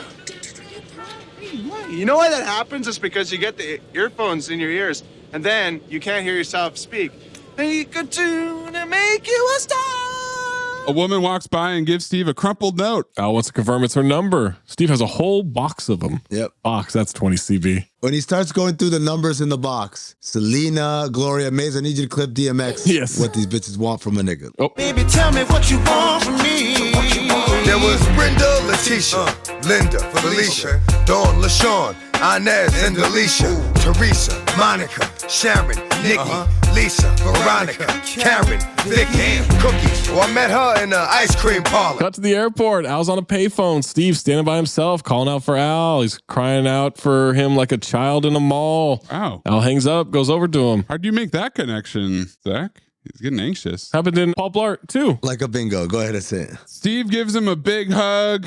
Thought he'd left. Frazier asked off, being concerned. Al says every team is sending reps to watch him play. Steve thought he was going to be a Yankee. You could be a Yankee. You could be a Brave. Whoever likes us the best. The point is, you'll get a chance to pitch at Yankee Stadium. I got the place for 2 hours. I don't have a lot of strings, but I pulled them all. No way Ron lets him do that. There's no way. And how much would that cost? Rent Yankee Stadium for 2 hours? Well, I mean, I don't think they're not playing retail price. Because this happens sometimes. Agents will have a workout for a very highly touted player. Now, usually they don't use the arena because you want some measure of privacy to be impartial. Yeah. Like you're doing it in the team's facility, they already have the inside track. But it's not that egregious. All right, they're in a cab, they're going through New York City, and Brendan Fraser is singing a I Love New York song of his own making. Please clip it, Maze. I said clip this bingo song. Oh, now it's bingo song. I love New York. The buildings are very tall. I love New York. The people probably look real small from up there. I love New York. I love New York. There's Broadway Street. Look at all the lights and all the people up. And there's a man wearing a dress in New York. We love New York. It's my new home. I love New York. Right here. Cab driver wishes him well and then gives him his sister's phone number. That was incredible. And Louis Pinnock for the cab driver because I'm pretty sure that's not his actual speaking voice. No, you don't think so? I know so. I don't know. Al can't believe how effortlessly charming Steve Nebraska is. You can tell Al has not had sex in a very long time because he is very envious of this. Yes, he's about to exposition it to us later. So at this point, I'm going back and forth whether Al is just naturally horny or he hasn't had sex in a while. I think he hasn't had sex in a while that he hasn't paid for. Before we started this movie, looking at, the cast list and etc., I'm wondering, is there going to be a little romance between him and Dr. Hank Aaron. Oh, yeah. No, there was not. No. It wasn't even a Sweet Annie Award. Not once. He's so sexually frustrated that he doesn't even consider trying to hit on this woman. He doesn't even take the shot. He introduces Steve to the desk guy in the building. Steve loudly overshares that Al said he's going to be rich. Rich, yeah. He delivers it twice. In the elevator, Al tells him it's not a good idea to say you're going to be rich. It always works out badly. Steve looks very confused and distressed. Well, let's go back down there and tell him we're not going to be rich. It's too late now. People always believe the first thing they hear. Message. They go into Al's shithole apartment. Steve calls it huge. Toots Thielman is practicing somewhere nearby. We got a faint saxophone drifting through the walls. Yes. Got a view and everything. He jumps on the couch. He feels rich already. Al offers him the bedroom. He's going on the couch. He doesn't want him screwing up his back. He finally agrees. He goes, look at the size of this bed. That's the bed from White Man's Burden. Yep. And then he goes and he jumps hard on it. Horde. Al says, don't jump on that. That's not going to hold. I said, does this mean Al done broke his bed smashing left and right? No, he hadn't smashed in a very long time. Funny you should ask, Amin. A second later. Steve wonders where his box of phone numbers is. I can't believe people are going to get laid in this apartment and I'm not one of them. So I said, never mind. He's no pussy procolo or NPP for short.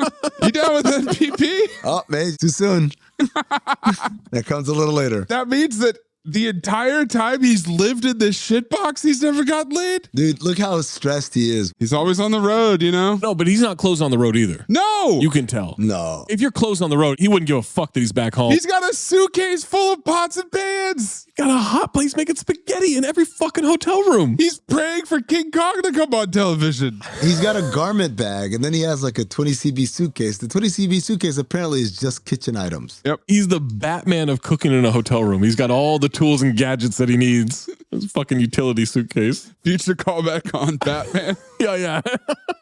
Nighttime, they're sleeping. Uh-oh. I think we're headed for liftoff. Steve's having a bad nightmare. He's got some issues. Go away. Put it down. I hate you. I can't stop. Guys! I'll kill you, Leonard Nimoy. The clown has no penis.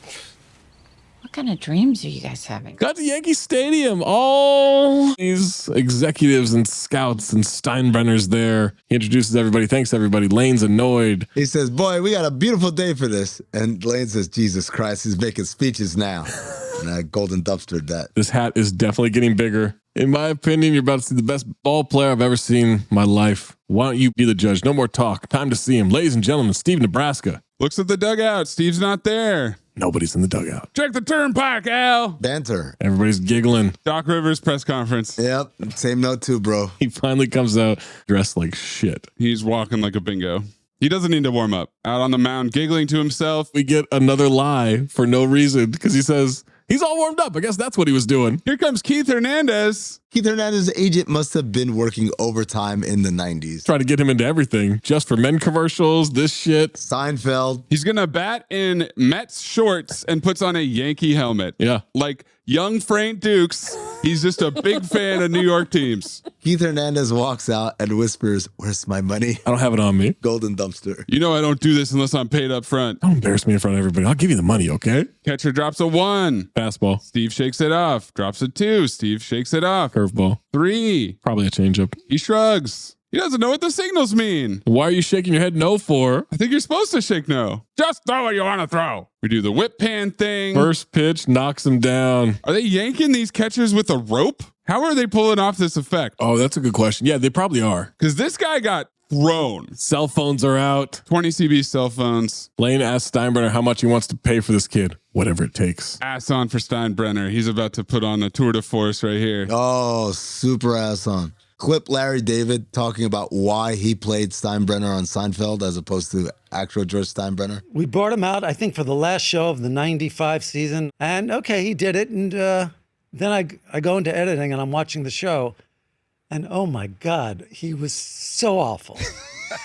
He was so bad. You couldn't use it. It was much better from behind with my voice, than actually seeing the real guy doing it. Right. I had to call him up and tell him he was cut. How did that go? I called Yankee Stadium. Mrs. Steinbrenner, it's Larry David calling from the Seinfeld show. Yes, Larry, what is it? I said, I'm sorry to tell you this. He said, come on, you can tell me. I'm a big boy. I can take it. And I said, I've been cut from the show.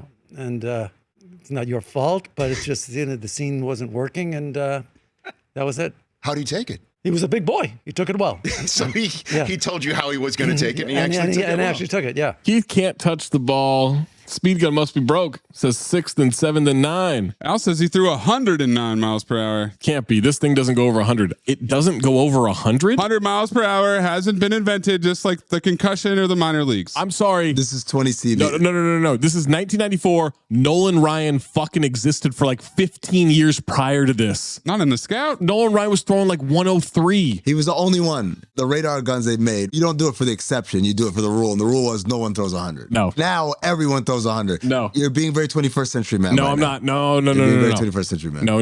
Yes, you are. No. Randy Johnson was around. He wasn't throwing 100. What? He was throwing 102. Randy was up there, man. Randy was way up there. Get out of here. You're not a baseball man. I'm not. Be respectful. I love how much incredibly descriptive detail Al is giving to the guy whose only job is to operate the radar gun. Right. Yeah. Now, if all Steve did was pitch, I think that'd be pretty good. But the kid likes to hit too. Come on out here, Brett Saberhagen. You also want some money. The way Saberhagen whispers, Haven't been paid yet. What is it with you guys? It's in the mail. He said I was supposed to get paid first. Don't bring up Keith's name to me, really. He's just a mistrustful fella, and I don't want to hear his name. That was the agreement. The agreement was you go pitch and I'll pay you. $9 million. He needs my money. Golden Dumpster here. Mistrustful fellow and the unhoused gentleman. First pitch from Brett, and Steve puts it on the top of the stadium. That would be like a 900-foot home run. Yeah. I mean, seriously, like a 900-foot home run. That's the only baseball we see in the whole movie, too. It is. He crushes another one. Asks Brett if it's okay if he switches to lefty. okay, if I switch. Cranks another one. Brett can't believe it. Al informs everybody all sealed bids will be delivered to him within 1 hour. I don't like this system. This is terrible negotiating. It's a silent auction. Terrible. Why would he do that? Al gets to rub it in Ron's face that after he got fired, Steve hired him. Cut to a press conference. Steinbrenner nervous. Ass on. So ass on. Most press conferences are pretty silent before they begin. Here, everyone's chattering before the press conference starts. Oh, there's a lot of chittering, man. Everyone's piling into a cubicle in the bowels of the arena. There are blank envelopes with the offers. The Yankees offer an annual salary of $5.6 million, a deferment of $17 million over 10 years. This dude really is Shohei Ohtani. Same note, too. He pitches, he hits, he takes a deferred contract. Same note, too. Steve ain't no Ohtani. Total package of $51 million. $55 million over 4 years. Steve Nebraska is very proud to be a New York Yankee. So you guys couldn't even put the same number on the paper that you have in the script a second later? And it's $52 million later on in the movie. Yes. They fucked it up 3 times. But then also he says almost $60 million at one point. Yeah, but he's also a liar. $55 million in 1994? I did the math. That's $116 million in today money. For someone who's pitching in Mexico? Unproven. With chickens and goat? Reporter fake Kevin Bacon asked Lane how he can justify that money after one tryout. Well, I tell you, I have to go with my gut instinct. But after what I saw this morning, he's worth every penny and possibly more. He's going to pitch right away as soon as we get him into uniform. I love that the minors don't exist. I love that physicals don't exist. I love that we're shoving him onto the field as soon as possible. Al says that's not the way the deal was structured. What deal? Teams were pretty much... You took a piece of paper. In agreement that no matter... In an envelope. Who got Steve? Because we're far into the season. Steve doesn't really want to take blame or credit, so we get a fresh start next year as a New York Yankee. What the fuck are you talking about? Lane wants clarification from Al and covers the microphones. 20 CB, right? 20 CB, also great move at a press conference. Steve asked the photographer to stop taking his picture. You got like 32 of them already. Sounds like a kid when he says that. Yeah. And that's why I wrote the note, Steve might be a bingo. Oh. Might? Oh. At this point? Because he doesn't like pictures. Be respectful. No, because he's like, you already took like 32 No, of the don't way do the moose voice. Don't do the moose voice. Don't do that. You know what you're doing. You don't respect the boulevard, and you don't respect the fans. The Vietnam War, It's over. Your job's just begun. A new HBO original limited series. welcome to the world of spycraft. Strap in. From executive producers Park Chan-wook and Robert Downey Jr. What are you concealing? Based on the Pulitzer Prize-winning novel by Viet Thanh Nguyen. What if I told you that I was a communist spy? How did you become this? The Sympathizer, streaming April 14th on Max. Subscription required. Hey, it's Kaylee Cuoco for Priceline. Ready to go to your happy place for a happy price? Well, why didn't you say so? Just download the Priceline app right now and save up to 60% on hotels. So whether it's Cousin Kevin's Kazoo Concert in Kansas City, go Kevin, or Becky's Bachelorette Bash in Bermuda, you never have to miss a trip ever again. So download the Priceline app today. Your savings are waiting. Go to your happy place for a happy price. Go to your happy price, Priceline. Hello, I'm Paul Giamatti. And I'm Stephen Asma. Join us on the Chinwag podcast every Wednesday where we trade the banal and the boring for the super strange and bizarre. They committed human sacrifice? I did bring up human sacrifice, yes. You sure did. That just went by fast. Kind of casually tossed that out. I would like to have an alien hatch its young inside. Holy shit, really? She saw world peace and I saw demons coming out of the wall. I will say that there was a green couch outside of the principal's office and you sat on it if you had lice or if you got in trouble. They wake you up from the goo pods to live in reality, and you're naked and screaming. It's like... Follow us for free on Apple Podcasts and all major podcast platforms. For more information, go to chinwagpod.fm. And find enlightenment through our Instagram or TikTok at ChinwagPod or on Twitter at Chinwag_pod.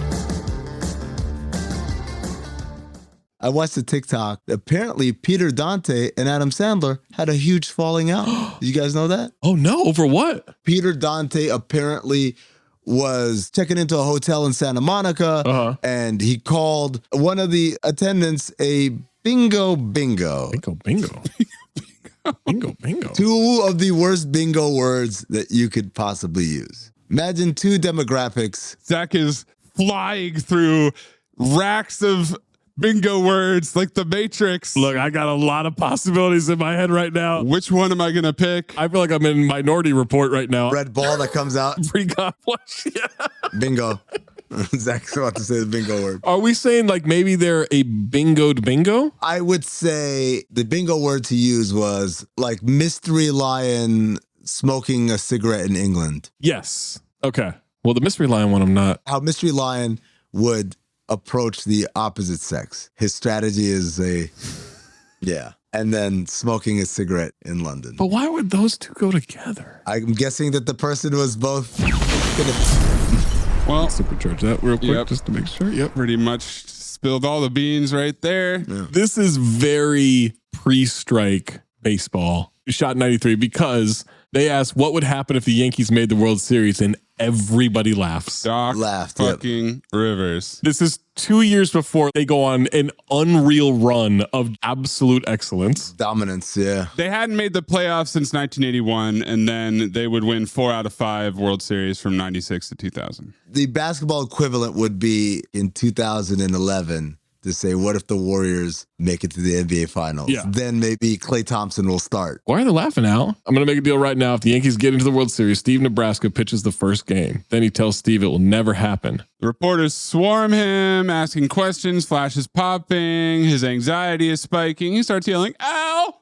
Al!" He fireman carries a photographer as Al yells for him to put him down. Drops him. Al gets him out of there as Lane takes the presser. They sign. It's official. More pictures. Lane tells Al that before they can pay Steve, they need a letter from a psychiatrist or a psychologist or some shit he doesn't know, saying that he's all right. Yes, the 20 CV mental health understanding is about to overload. I would say, let me say this. I was impressed. Handled way better than I remember. Yes, I thought they would clown it hard. Yeah. Now, they do clown it at one point. At one point? In terms of stigma. What? Stigmatizing, but it's not as... You guys are going to tell me that this is a progressive look at mental health in the 20th century, bitch. No. From 1994? Compared to the time and what you should expect at the time. Absolutely.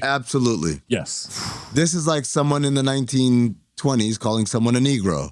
Okay, they're trying. They're trying? It's not what I hear. What an analogy.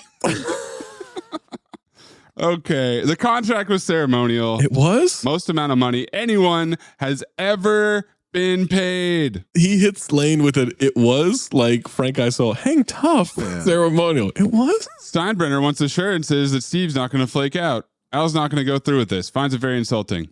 Looks over at Steinbrenner. George, how are you? I'll have the letter for you tomorrow. Setting him up with the doctor. He says, no, my sister was in the field. I can handle it.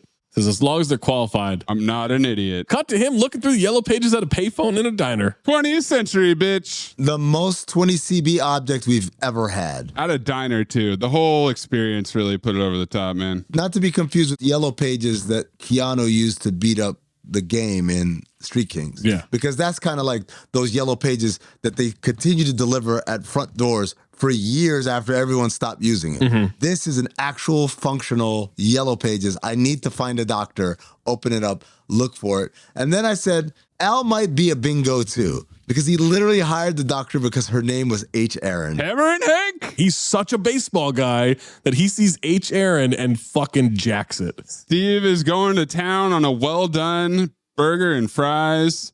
H. Aaron is a woman. Really? We got a woman psychiatrist. Al's surprised, wants to come see her. Steve somehow is holding a second burger he's in his fist while there's another burger on the plate. He's stuffing it in his face. They are multiplying. He is getting so much food. He lies that it's an emergency. She'll see him in 45 minutes. He rips the page out so that he has the address. 10 minutes with this broad. We got the letter. That's not the way you talk to a broad, you understand? Walken talks position about Steve having a nightmare last night. Steve is checking out the cheeks on the women of New York City. They head up to H. Aaron's office, sit in the waiting room. What's she going to do, Al? It's like a physical, only mental. And I kind of like that line. Yeah. But as a setup for the joke that's coming. A woman leaves office crying. Was that the doctor? Gee, I hope not. Kids will never know the magic of cologne in a magazine. Oh my God. Steve is rubbing magazine pages on his neck. Free smells, man. 20 CB. Al goes to talk to her alone for a moment. It's Diane Wiest. He asks her if she's licensed. Yes, I'm licensed. Wonders if it'd be rude to see a diploma. This is a mean. This is misogyny. With a woman doctor. I kind of need proof that you went through school and... No, hold on. First of all, my general practitioner is a woman doctor, okay? And how many times did you ask to look for her degree? And... Never. Oh, she's hot. Many of my friends are women doctors. No one's asked to see my diploma since I began the practice. No. Yes. It's on the wall. Those? Mm-hmm. I'll take a quick look.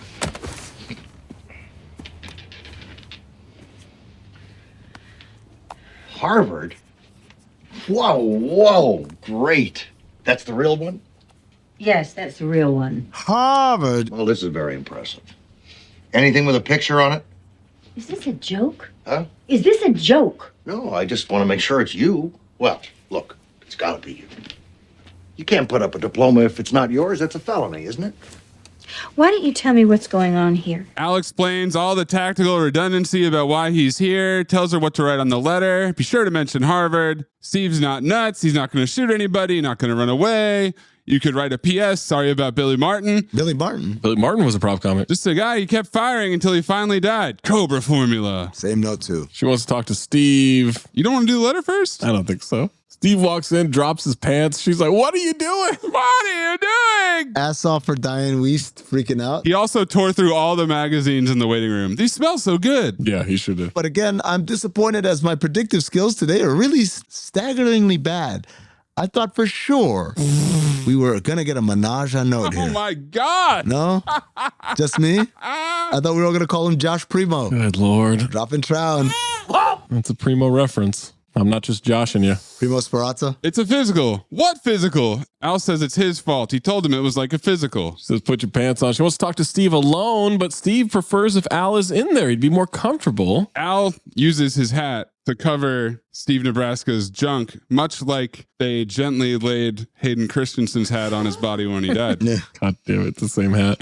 It's a big hat. Al explains it's his first time. So he says he'll sit in the room. She won't know he's there. First question, Steve, where are you from? I found him in Mexico. Leans around.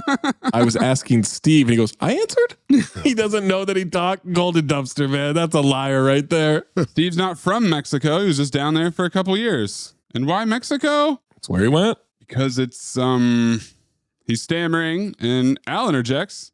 Baseball. Baseball brought you down there, didn't it? Yeah, baseball brought me down there. Really likes baseball. Favorite thing in the world. Doesn't like questions. You feel like you try to remember and can't. Yeah, no, I guess so. I don't know. She wants to show him pictures and get his immediate response. Pretty pictures. This feels incredibly 20CB to me.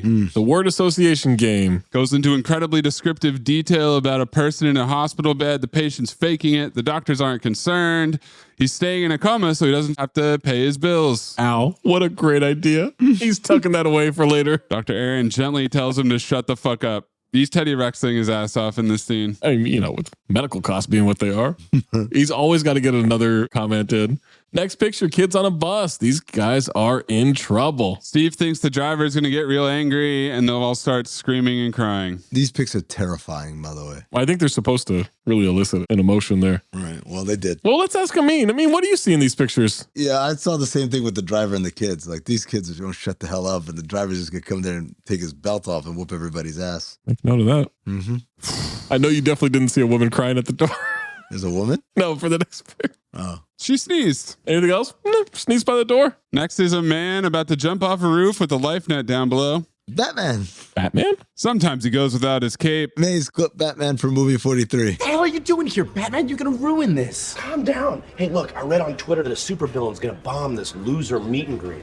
So I'm here to save the day, like I do all the time. I mean, it's my thing. I'm the Batman. Yeah, baloney. You're here to ruin my chances with women, like you do all the time. No way, brother. No way. No, I'm in support of this. Get one more speed date, okay? Then we gotta find that bomb. Little tip, less boy, more wonder, right? That's very clever. Dazzle them. Yeah, okay. Thanks. And then right after clipping. Why did you say that name? Find them! Save Martha! Finally, she shows a father and son fishing in a river. Fishing. I said, that guy's too old to have a son that young. Yeah, it did look like a very old dad. There's an old man and a little boy. Fishing. Two guys fishing. She says, anything else? Two guys fishing for trout. Now Dr. Aaron wants Steve to step outside. Gonna talk to Al. She says he did very well. He's got some imagination, doesn't he? Boy, that coma story. I never would have thought it was Batman. She has no respect for his intelligence. I'm going to try to not talk in complicated medical terms because I don't think it would do much good. I'm going to dumb it the fuck down for you. Yeah. Because he's demonstrated time and time again that he's an absolute bingo. Like, we keep focusing on Steve's bingo-dom. Al's a bingo. Oh. Easy, Peter Dante. Let's...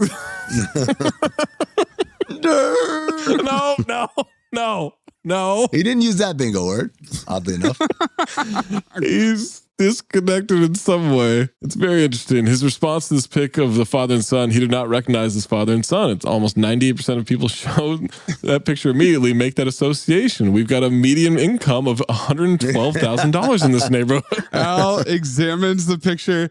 Doesn't that guy look like a fishing teacher to you? This guy is incredible. And she goes, whatever. Yeah, she just says whatever. That's what she gives up. Shut the fuck up, dude. There's nobody else here, just the two of us. You don't need to keep doing shtick. In any case, his response to the other pictures, they're pretty much showing confused emotions. It's obvious that Steve is not in touch with a large part of himself. Probably one of the reasons he's such a good baseball player. He's probably thinking of nothing else except hitting the ball. And pitching the ball. Oh, you should see. Strike after strike after strike. He's like a machine. He's a bingo. He says, now, do I wait for the letter? You gonna fax it over? Dr. Aaron doesn't think he should play, won't give them the letter. Let's just suppose that Steve has blocked something, and then let's imagine he suddenly remembers it. If he should do that, he could become very violent to himself and to other people. He should be in therapy. I don't think he should be playing athletics. You sure about that? You sure about I feel like she kind of took a leap there. No, but I mean, this is such a progressive look at mental health in the 20th century, bitch. For the time. For the time. Maze, you're too young. He's going to flip out and hurt people. That's good analysis. If you mention therapy at the time,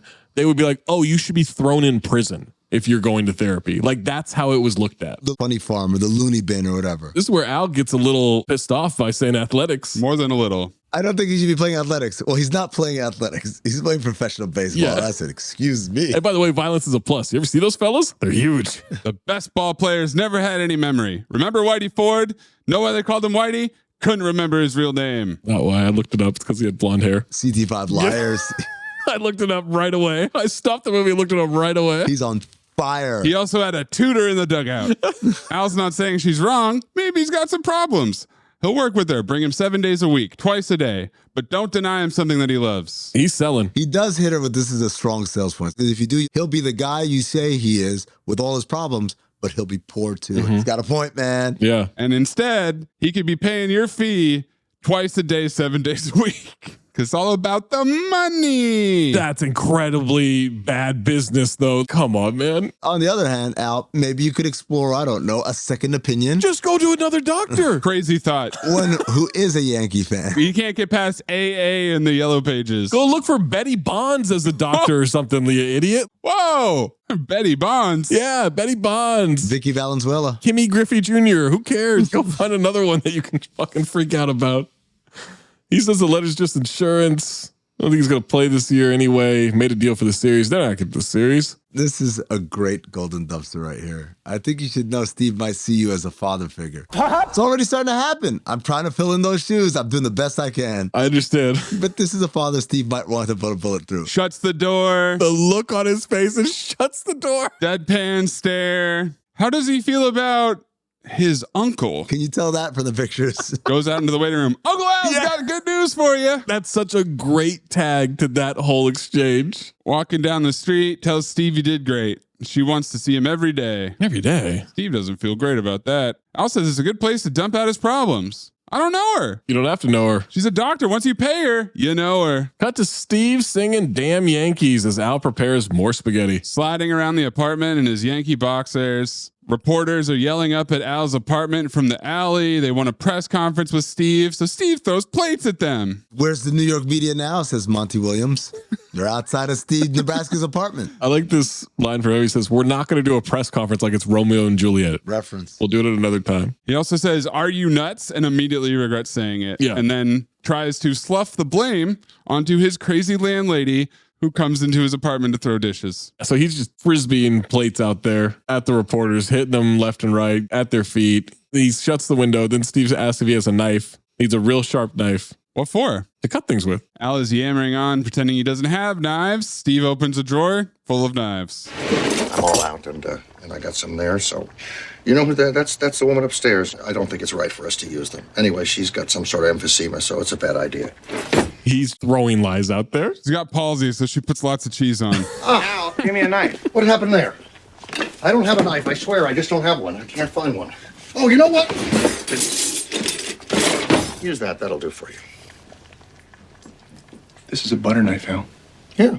Nice one, too. Like an ivory handle. Now, this was an experience. They're watching ESPN. Yeah. Steve is in a CT5 outfit here. He's got ski boots, a drinking helmet with 2 cans of Coke, wearing some kind of trophy robe smoking jacket situation. He's using binoculars to watch TV. It's ESPN's Up Close. Yeah. Hosted by Ray Firestone. Roy. Man. 5 dudes sitting around in office chairs with no desk. Dude. That was a time, bro. It was this. It was the sports reporters. This was ESPN, man. Yeah. Sports Center, games, and this. At this point, that's where it hit me. Oh my God. Is he Shohei Ohtani? They compare him to Jimmy Pearsall.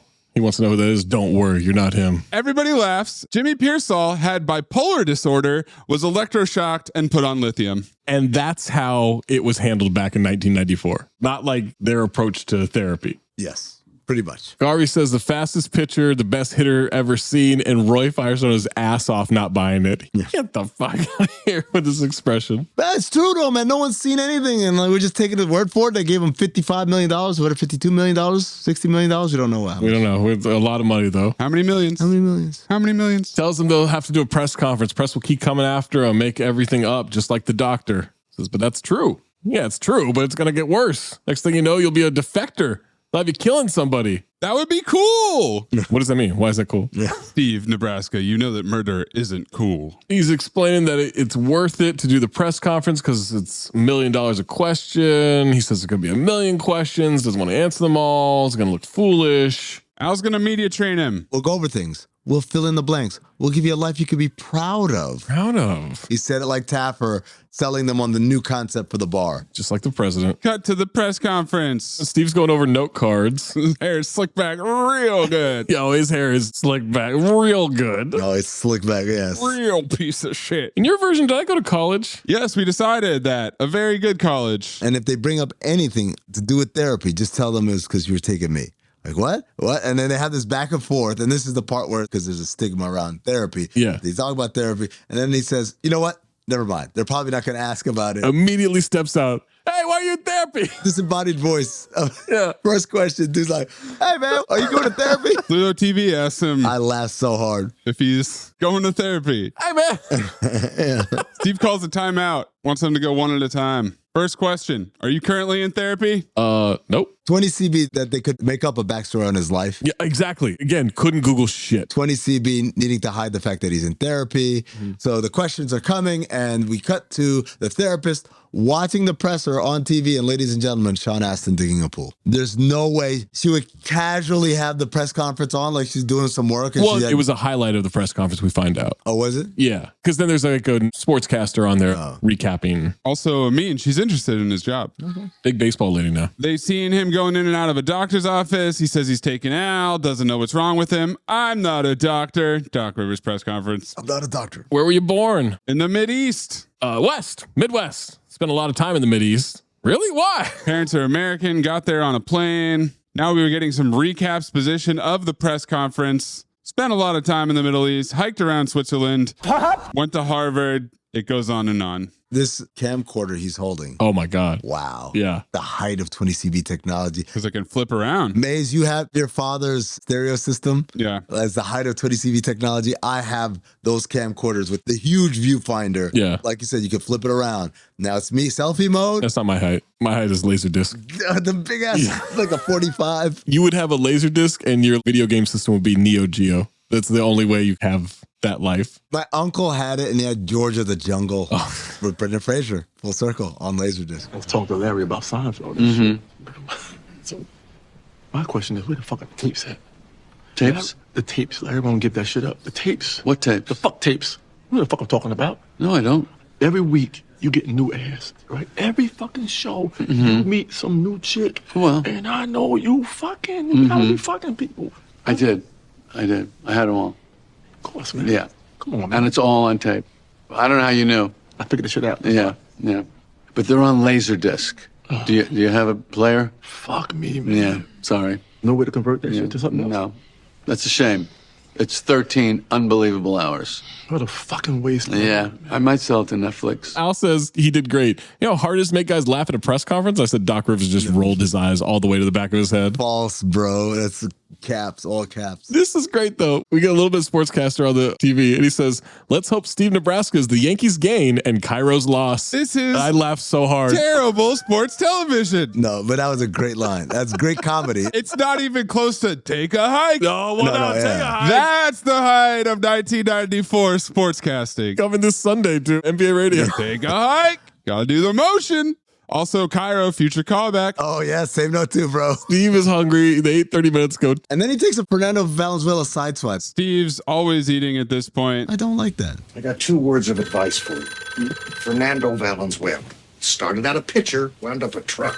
Oh, that's not fair. Truck. Yeah. It's Dr. Aaron calling on the phone. Needs to see him in the office right away. But they're going out later. Steinbrenner's gal got us tickets for Tony Bennett. Steve is assaulting a loaf of Wonder Bread in the kitchen. Dr. Aaron only needs to talk to Al, hangs up before he can ask why. This hat is getting so big. He walks into her office building, and she can't be involved anymore. Why do we need to meet? Yeah, you couldn't just stay on the phone? Why am I coming down here for you to tell me you're not going to do the job anymore? Power move. Also, we're not even meeting in my office. You're meeting me on my way out as I'm leaving. Yeah, power move. But why would she go to the office to do? She was at home. What the fuck? She's not going to have him meet her at home. No, you can't. That's inappropriate. And he's also a bingo. Well, you don't know what he might do. Well, he might turn violent. And then she says, find another doctor. He says not to take the letter back. She doesn't want him around Steve anymore. She wants Steve to come to therapy by himself. Oh, new rules. You know, you were the one who said I should be with him 24 hours a day. He might be dangerous. I changed my mind. You might be dangerous. Bars. Well, I'll accept that. He's so concerned with the letter. But then she says, don't worry about the letter, which is, all right, mission accomplished. Why are we mad? Yeah, that's all he cares about. Cut to the Waldorf Astoria for Tony Bennett. Time for Tony Bennett. Steve can't believe it. He's in awe at this performance, like he's Frank Cadillac on stage. Yeah. He knows all the words. Steinbrenner's gal is there solo? I got confused because I missed the Steinbrenner's gal line, and I was like, who's this lady? I believe Steinbrenner has some cortisones for him, you know?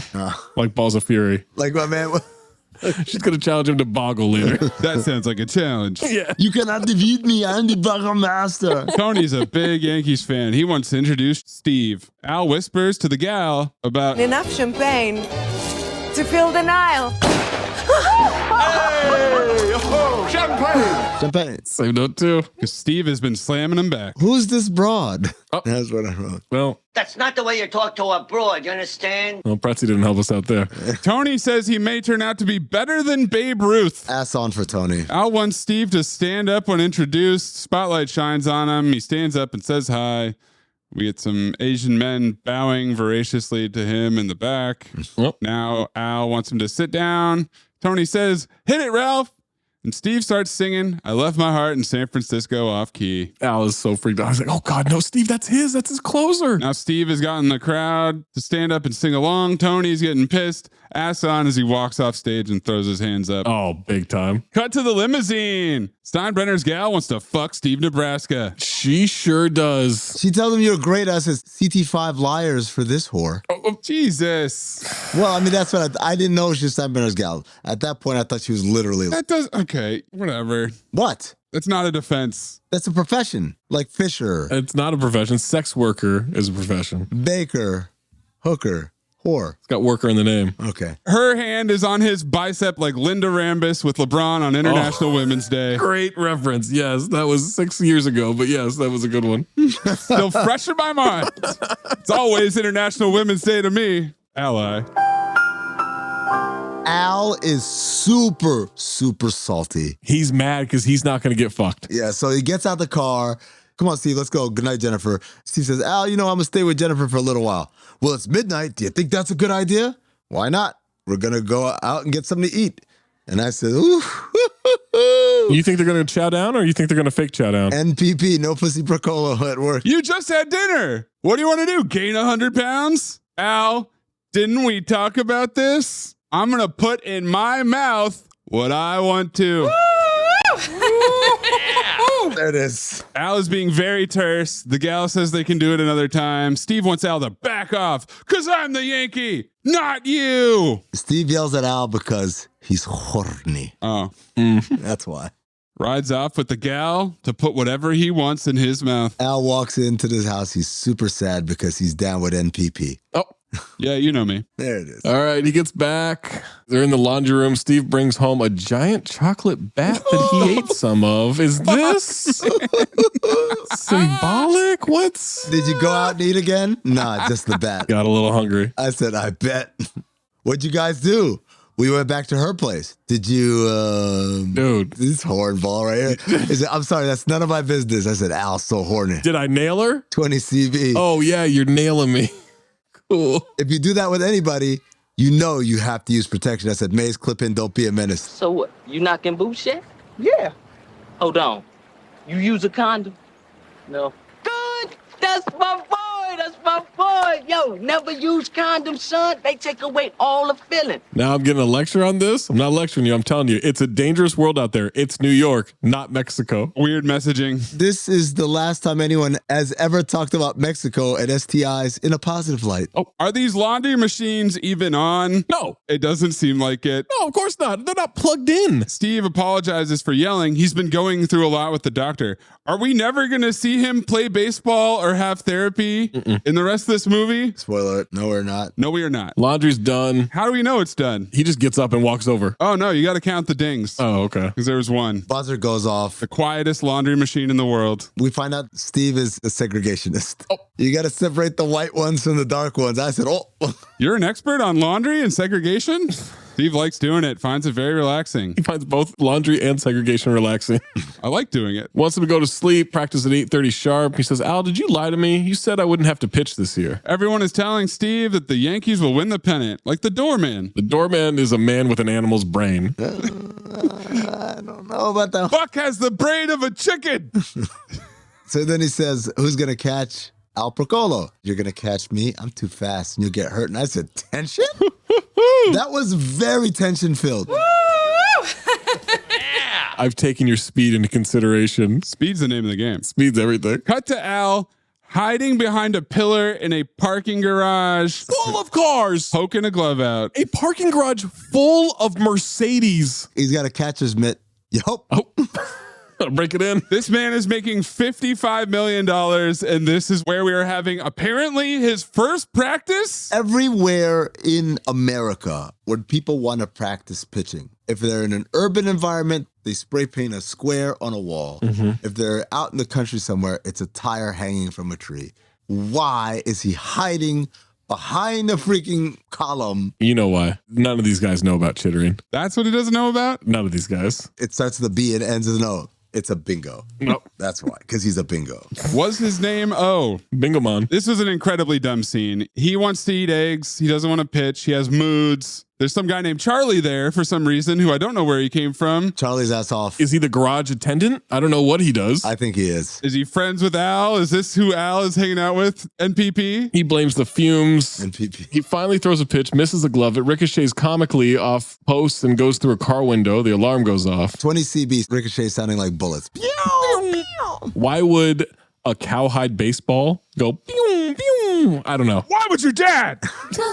And pick up speed as it bounces around. Speed's the name of the game. Steve walks off, says he'll be at Dr. Aaron's. We're at game 7 of the ALCS. All comes down to this. One pitch. Playoff games do not get more exciting. Tigers have the bases loaded. Sportscast position. Al is slicing up a frozen pizza in the kitchen, listening to the radio on a headphone in his shirt pocket. Yankees strike the guy out. Yankees win the pennant, and Steve Nebraska will pitch in the World Series. So the doorman's nuts, huh? If this team rolled to the World Series, why would they need Steve? Okay, that comes up later. Sean Astin. He's starting game 1 of the World Series for his season debut. That is unhinged. Unhinged. Because Albert Brooks said that could happen after one workout. To be fair, it is Steinbrenner in the 90s. They won it, right? The Yankees won it. I get that. But he hasn't been with the team. He doesn't know any of his teammates. He's not practicing. He's not practicing. He's thrown a pitch. He's practicing. He's practicing in a garage with Charlie. One pitch. He tries to cheer Steve up with pizza, who's very disappointed. Al says it was 1 in a million chance. Never thought it would happen. And for the first time all movie, guys, Steve isn't hungry. Now Al goes to Diane's office, asks her to undo what she did, get him back into calm baseball mode. Maybe see him a couple times in his uniform. This is very 20 CB, which is like when you hit someone on the head with a hammer. Yeah. They're all out of sorts. If you hit them again, they're fine again. Yep. Same thing. He's like, she did something therapy-wise. Now just do it again. Can you Fonzie this jukebox? Can we get out of here, please? Yeah, exactly. If he thinks you like it, he'll like it. He really trusts you, you know? Would have been nice to see any of this trust develop at any point. I think he picks up that you're not a baseball fan. And I said, yet she watches the press conference. Oh, but I'm very interested in his work. Whatever.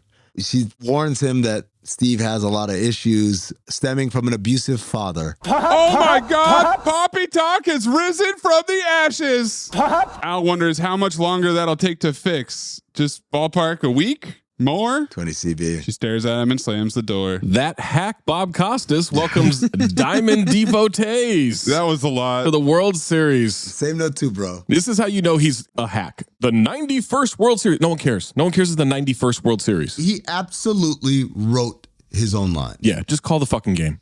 Okay. Diamond devotees. Kings of the Senior Circuit. What the fuck does that mean? The Senior Circuit was the older league, the National League. Really? But here's the thing. It's just filler. I absolutely thought it was because, this team is vets. Like they're the older team. No, the National League's the Senior Circuit. I thought he was calling them geriatric. Me too. No. But congratulations, Bob Costas. You own a dictionary. He sucks, man. You own Denise Richards' dictionary from Tammy and the T-Rex. Al and Steve. The Pinstripers. Taking a car to the game. McCarver says that 800 million viewers. 800 million? Ethan Strauss just started typing. 800 million.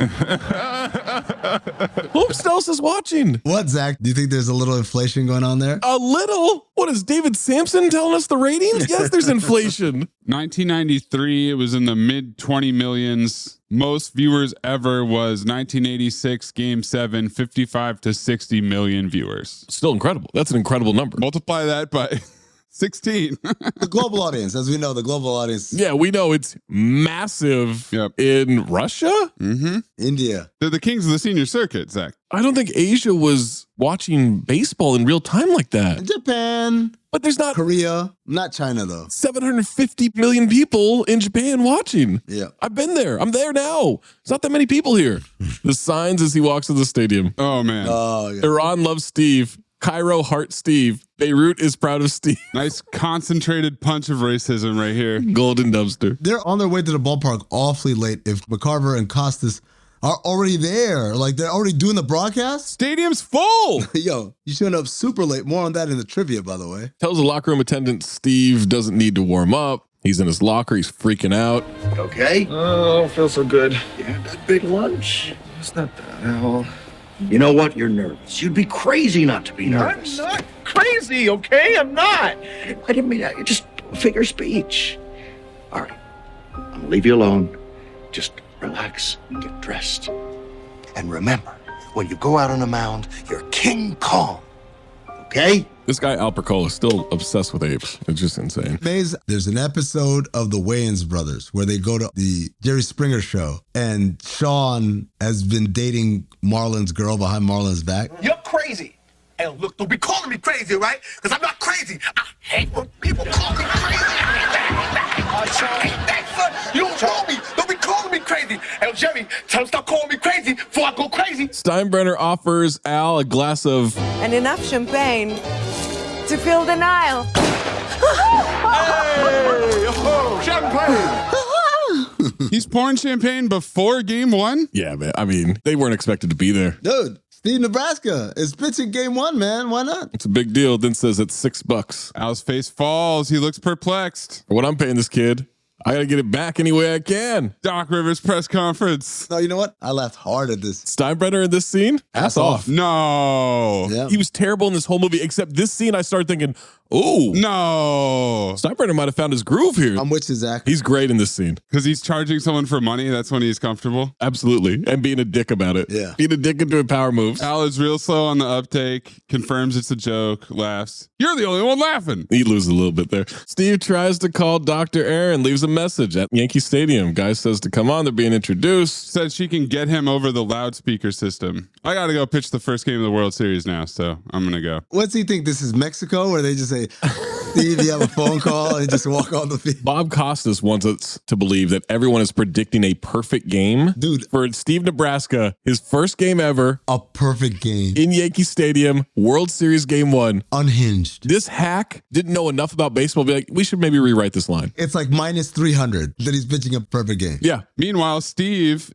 is stuffing his face with uncooked hot dogs. He is housing hot dogs like he's new in town and he's never had sex before. This guy is just shoveling them in. Joey Chestnut. This game will be less than 2 hours. If you figure that out and you paid the scalper's price, that'd be $750 per hour. How do you know the scalper's price, Bob? Is that how you got in? $10,000 an hour. That's more money than you make. That's what McCarver says to Costas. And I said, notice, Tim McCarver is like, that's not more money than I make, though. Mm-hmm. You broke bitch. Right. Yeah, no, McCarver, this was his 8th World Series. Yep. Also, they say his deal is $52 million, so that's the third different price of the movie. He's announced the crowd. He steps out. Crowd goes nuts. Frazier is a foot taller than the rest of the Yankees. Tony Bennett to sing the anthem. Oh, repeat offender. No longer all in a day's work. Back to being ass off. You gonna sing this one for me too? Boom, roasted his ass. And then Costas. Here's Tony Bennett saying something to Steve Nebraska. Everybody wants to talk to him. Shut the fuck up. Shut the fuck up. His job is commentary, Zach. He's not going to. I can't stand that conjunctivitis riddled dickhead. You were pink eye shaming now? Is that what we're doing? Yes. J.K. Simmons is there. Yeah. For his Delroy Lindo All in a Day's Work Award. Yeah, what a little cameo there. Where are you going? Steve doesn't answer. Great scene, J.K. Crushing it. Tells the locker room guy, needs some fresh air. I called Steve Nebraska the original Mahmoud Abdul-Rauf. Walked out on the anthem. Take that, Kaepernick. Mm-hmm. Costas is so ass on. Yeah, he's terrible. Beyond like just being annoying, he's ass on. Guy says, fresh air. You got to play now. You get some fresh air out there. He's going to go for a walk. And he says, I thought I'd get some other kind of air. And I said, he's trying to smoke his nerves out. Mm-hmm. That's what he's trying to do. By the way, hope you took the over on Tony Bennett's anthem. This shit is still going? Dragging. Good Lord. And then, of course, Costa's kissing Tony Bennett's ass. Yep. He's attaching his mouth from one ass to the next. Human centipede, I mean. Yep. He's got such a big one of his own. Yeah. That he's got to kiss as many as he can. Al gets a call from Ben in the clubhouse, says that Steve left. Now Steinbrenner ass on again. Yep. Pretending to be nervous. He lost it. Yeah, now they're expanding him way outside his comfort zone. He pretends it's just a friendly call and hangs up and leaves. Costas expositions, they're 4 minutes behind schedule. Yeah, they're 4 minutes behind schedule because Tony Bennett's freaking national anthem went. Oh, shut the fuck up. Yeah. Al's frantically looking for Steve. He borrows some binoculars and he looks up and sees Steve on top of the stadium. What? This is one of my favorite things to do during this canonization period. Is I have my old notes and I have my new notes. Mm-hmm. But I write my new notes first and then I check to see what I said before. And when I had the exact same note. You same note to yourself? I same noted myself. Wow. Which is, do you say roof or roof? Roof. Because everyone's saying roof. He's on the roof. Because there's a point where I change it to RUF in my notes because that's how they said it. He's on the roof. Al blames himself. I took this Kong thing too far. Yes. That's what's happening. That's what happened.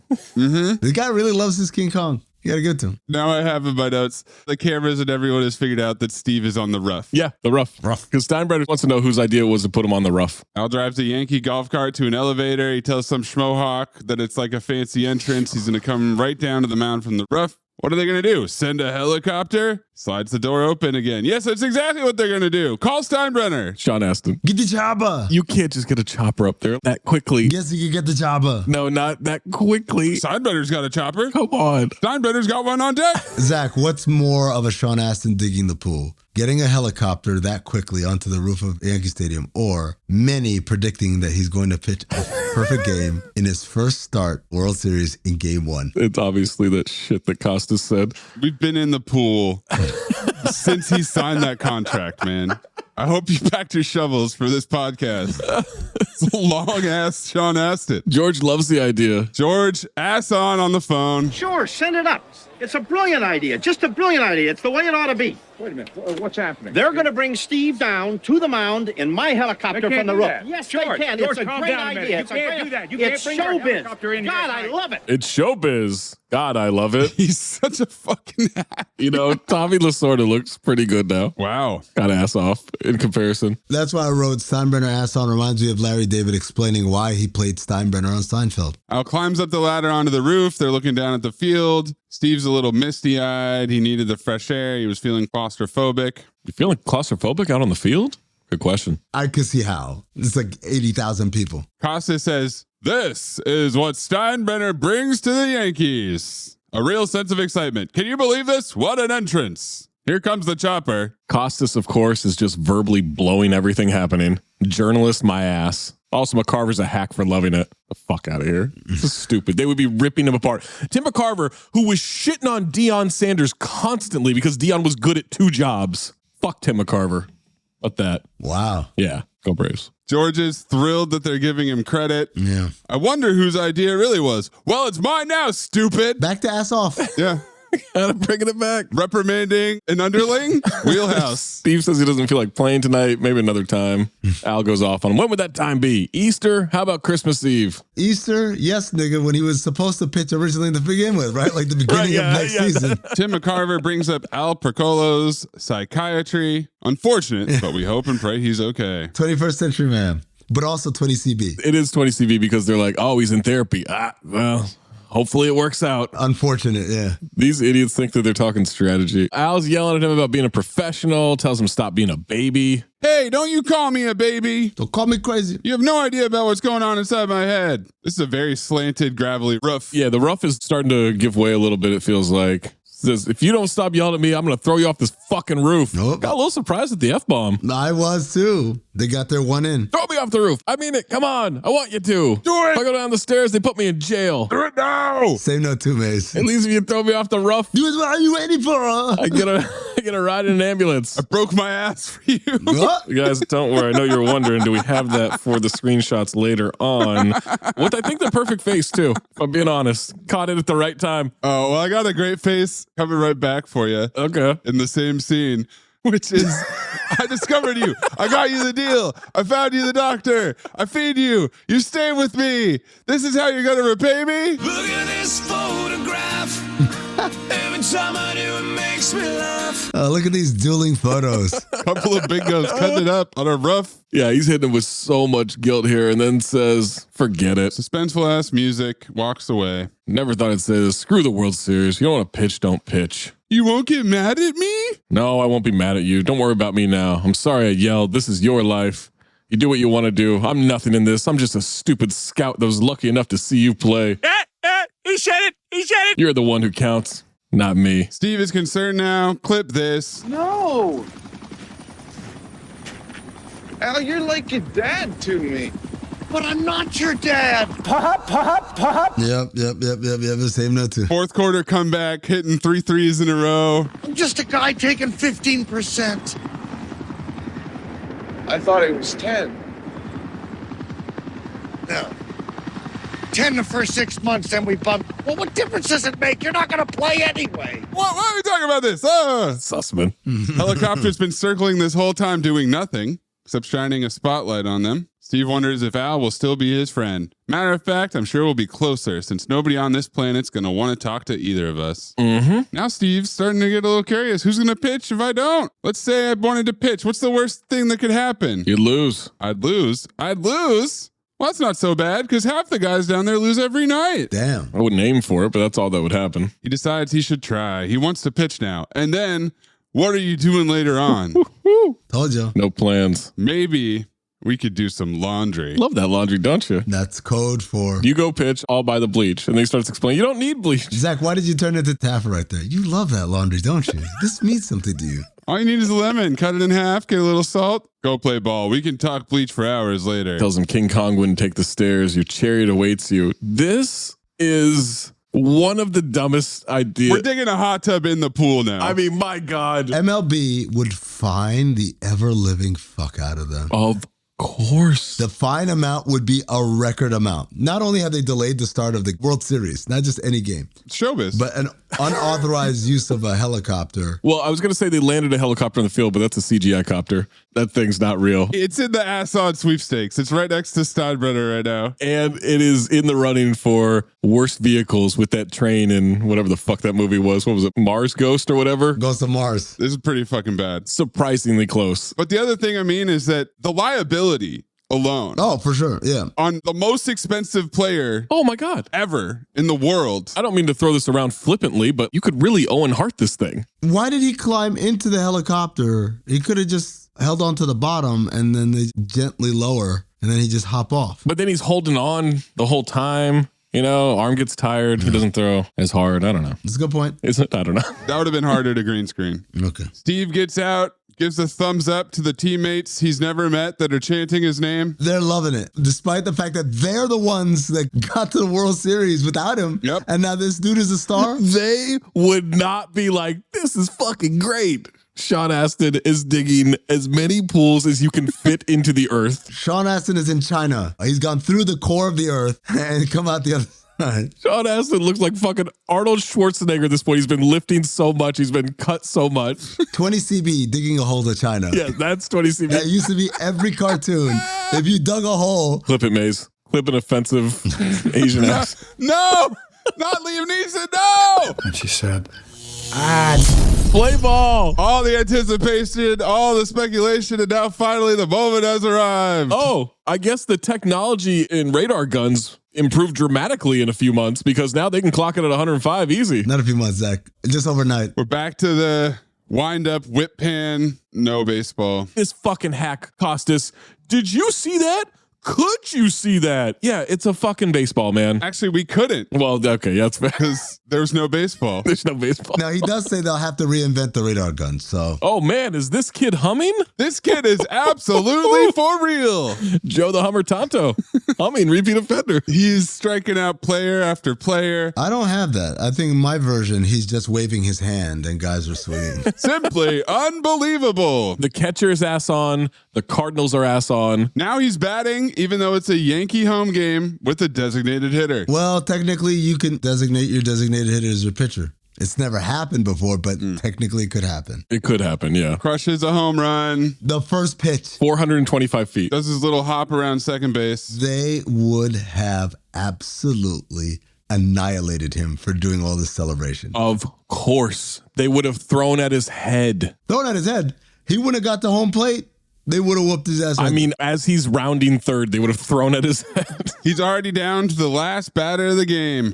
First pitcher in history to accomplish a mind-boggling feat. 27 up, 27 down, 81 pitches. They couldn't just make it a perfect game. No. It had to be, it's only been 3 pitches a batter the entire game. All of them strikes. 81 strikes. 81 for 81 in strikes. Didn't throw one outside. Couldn't hit that glove in the parking garage. Here comes Ozzie Smith, who's batting ninth. Wizard of Oz. Batting ninth, career 262 hitter, has 1 home run in his postseason career, and it was in 1985. I looked up all that shit. But don't worry, Zach, because he's got 5 homers in this playoffs with an unexpected burst of power. You couldn't get fucking Gary Gaetti or somebody? Jesus. Nebraska peers in at the Wizard of Oz. Quickly gets 2 strikes. Never see the ball move. What is this catcher calling? He's been throwing heat. Gas. The entire time. I mean, you answered your own question earlier. He's just waving, and then Steve Nebraska waves back at him. Yeah, there you go. That's all that's happening. Little sly grin. We get a wide shot of a different game with a black pitcher.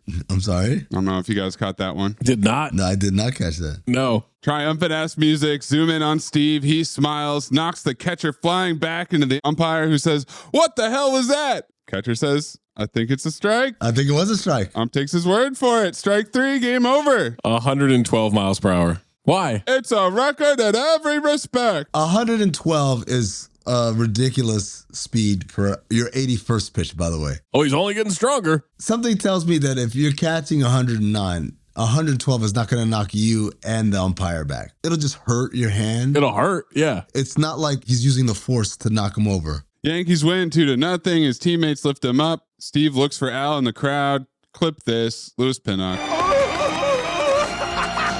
Al solemnly nods and smiles. Steve looking around triumphantly. Freeze frame. Looks like a bingo in this freeze frame. Roll credits. Yankees lost in 5. Yankees lost in 5 because Steve Nebraska couldn't pitch again. Yeah. He blew his arm out. When you listen to Nobody Listens to Paula Poundstone, the comedy podcast, you get a belly full of laughs and a head full of real information.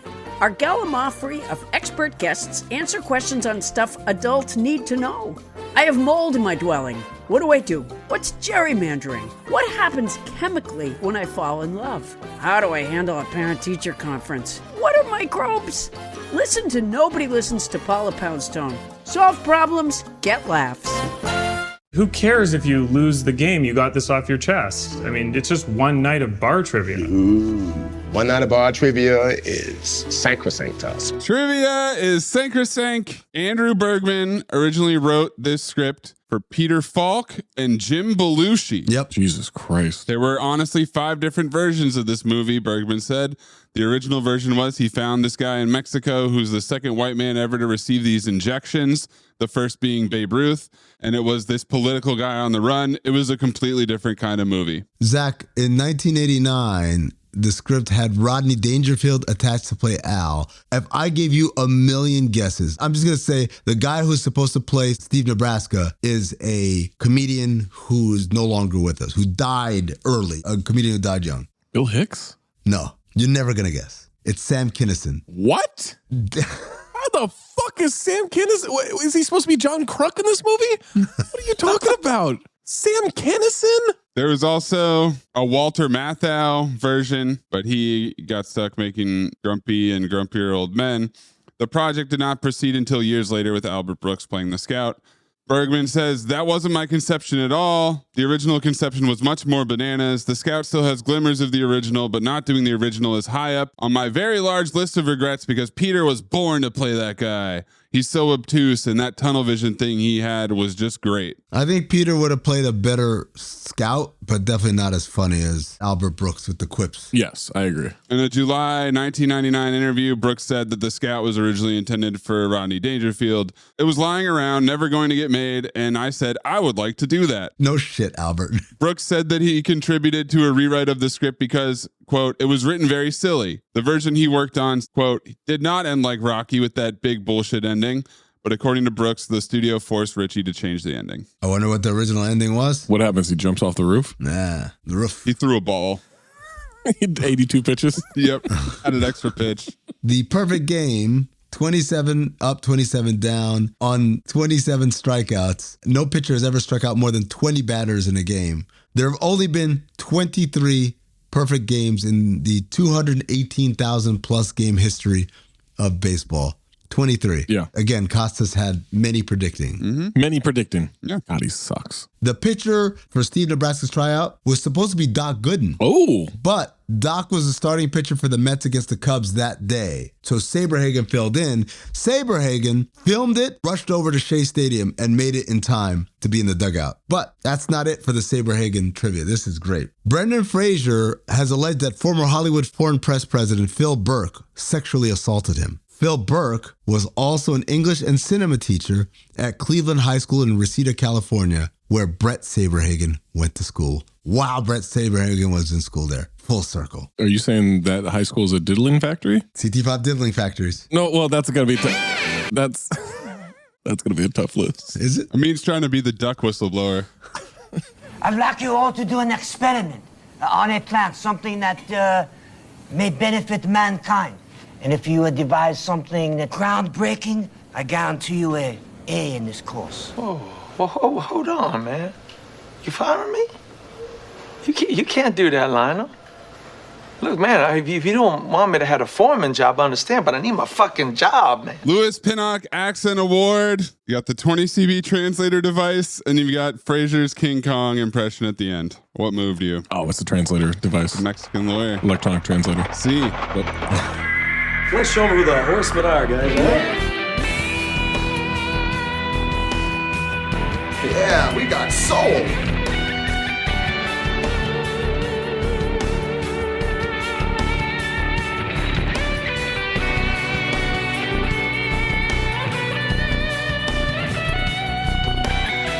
Five Horsemen, 20th century bitch, bingo, poppy talk, laundry, no baseball being thrown, but man, I'm starting to think that our winner is Sean Astin digging a pool. It's lying. Oh. Lying is the five horsemen. It's nothing but lies. It is nothing but lies. 80% of the dialogue is lies. You're right. Lying is very strong. Poppy talk is very strong. But Mays, I'm inclined to agree with you.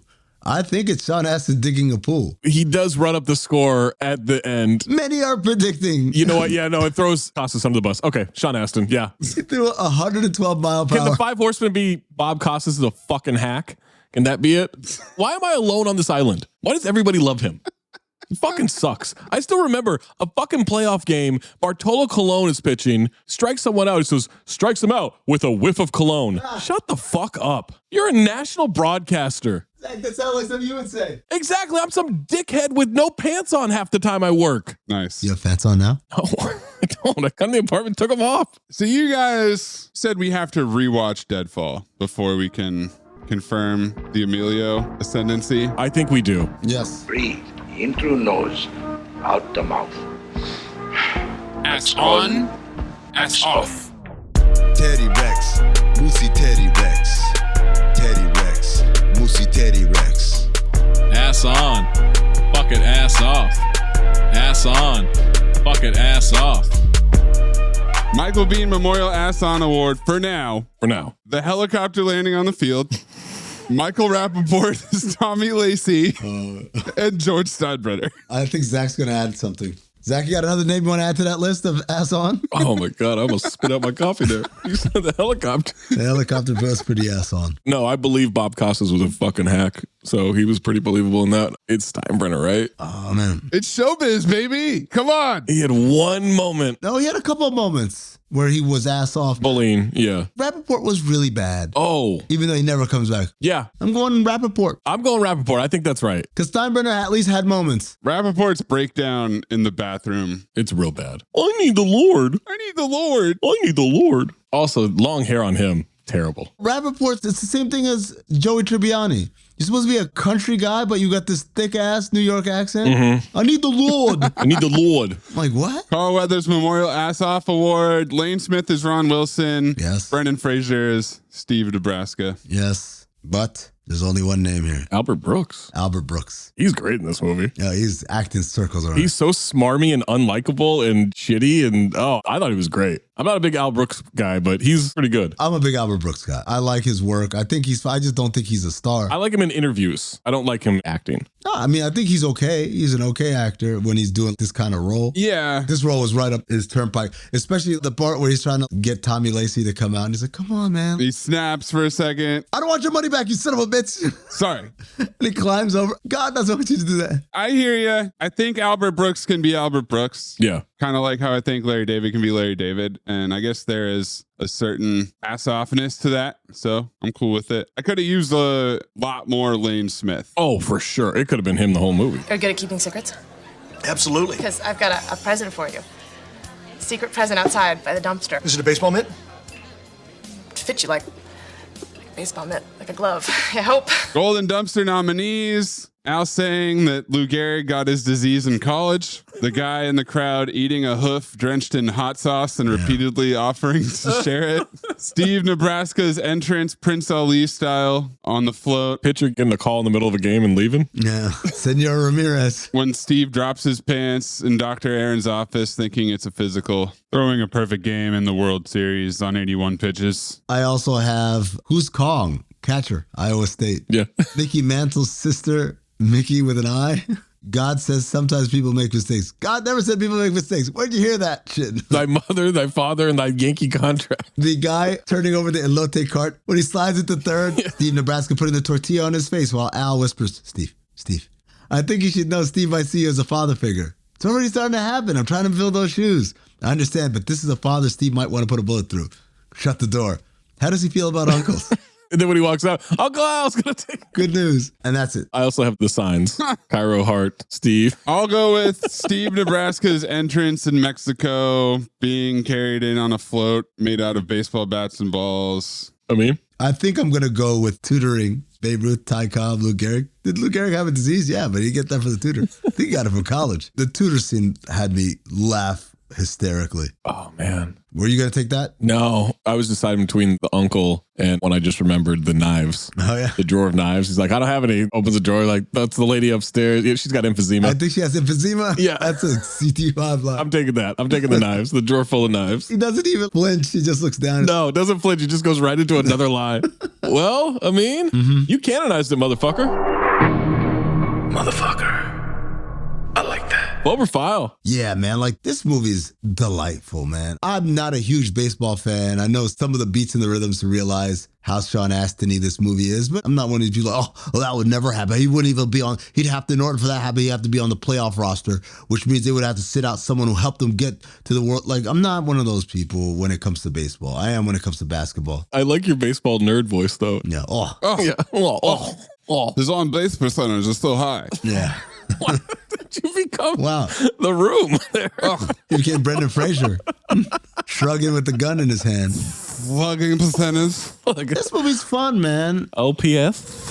LPS. It's a fun, funny movie. The stars, even though I said Albert Brooks is not a star, he did his job. He was hilarious. Brendan Fraser plays Fish Out of Water probably better than anyone in the history of cinema. Lane Smith, great supporting role.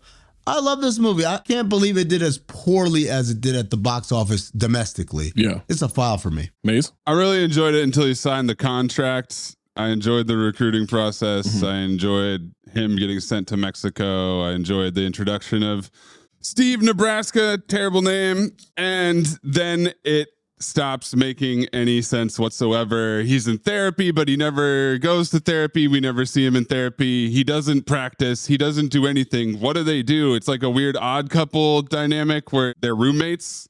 That's the extent of the last half of the movie. The odd couple of one of the guys got sex all the time and the other guy just had to beat off on the couch.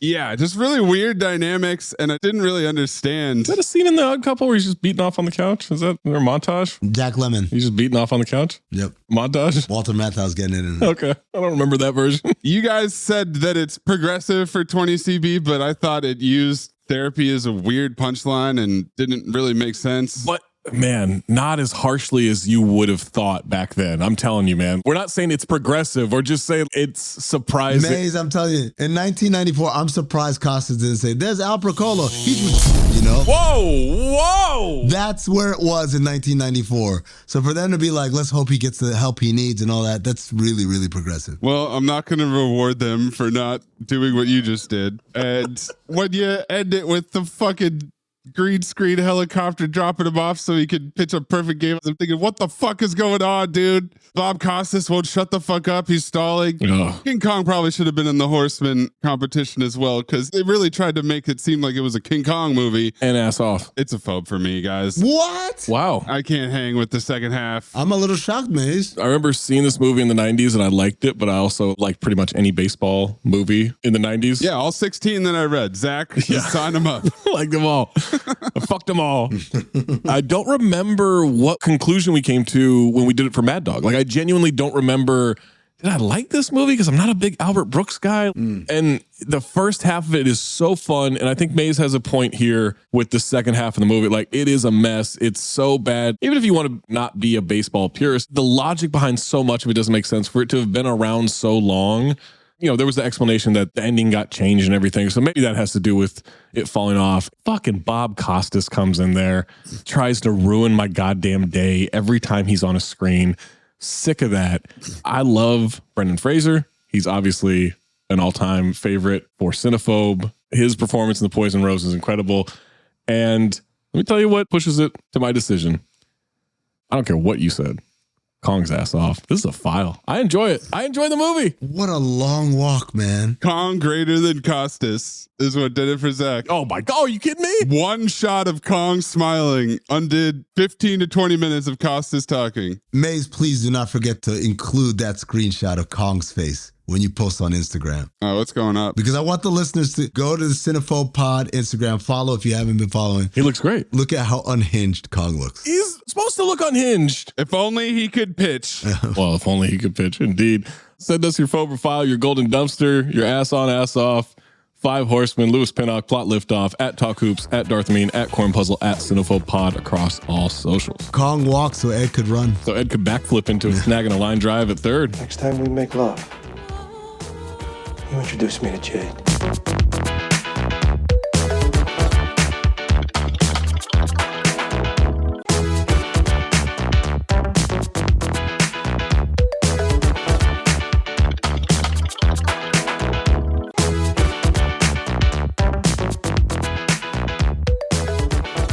My turn? It is, Zach. It is your turn. Yep. I don't know what to do here, man. Part of me thought like halfway through this episode, maybe we'll do another baseball movie. We got a lot to choose from. I like baseball movies. There's a whole lot, yeah. You could go from another one in this 90s run. And I know Mean likes newer movies and everything. I got to see if this one's a rental or not. Nah, it's still a rental. I still kind of want to do it. Back-to-back rental sucks.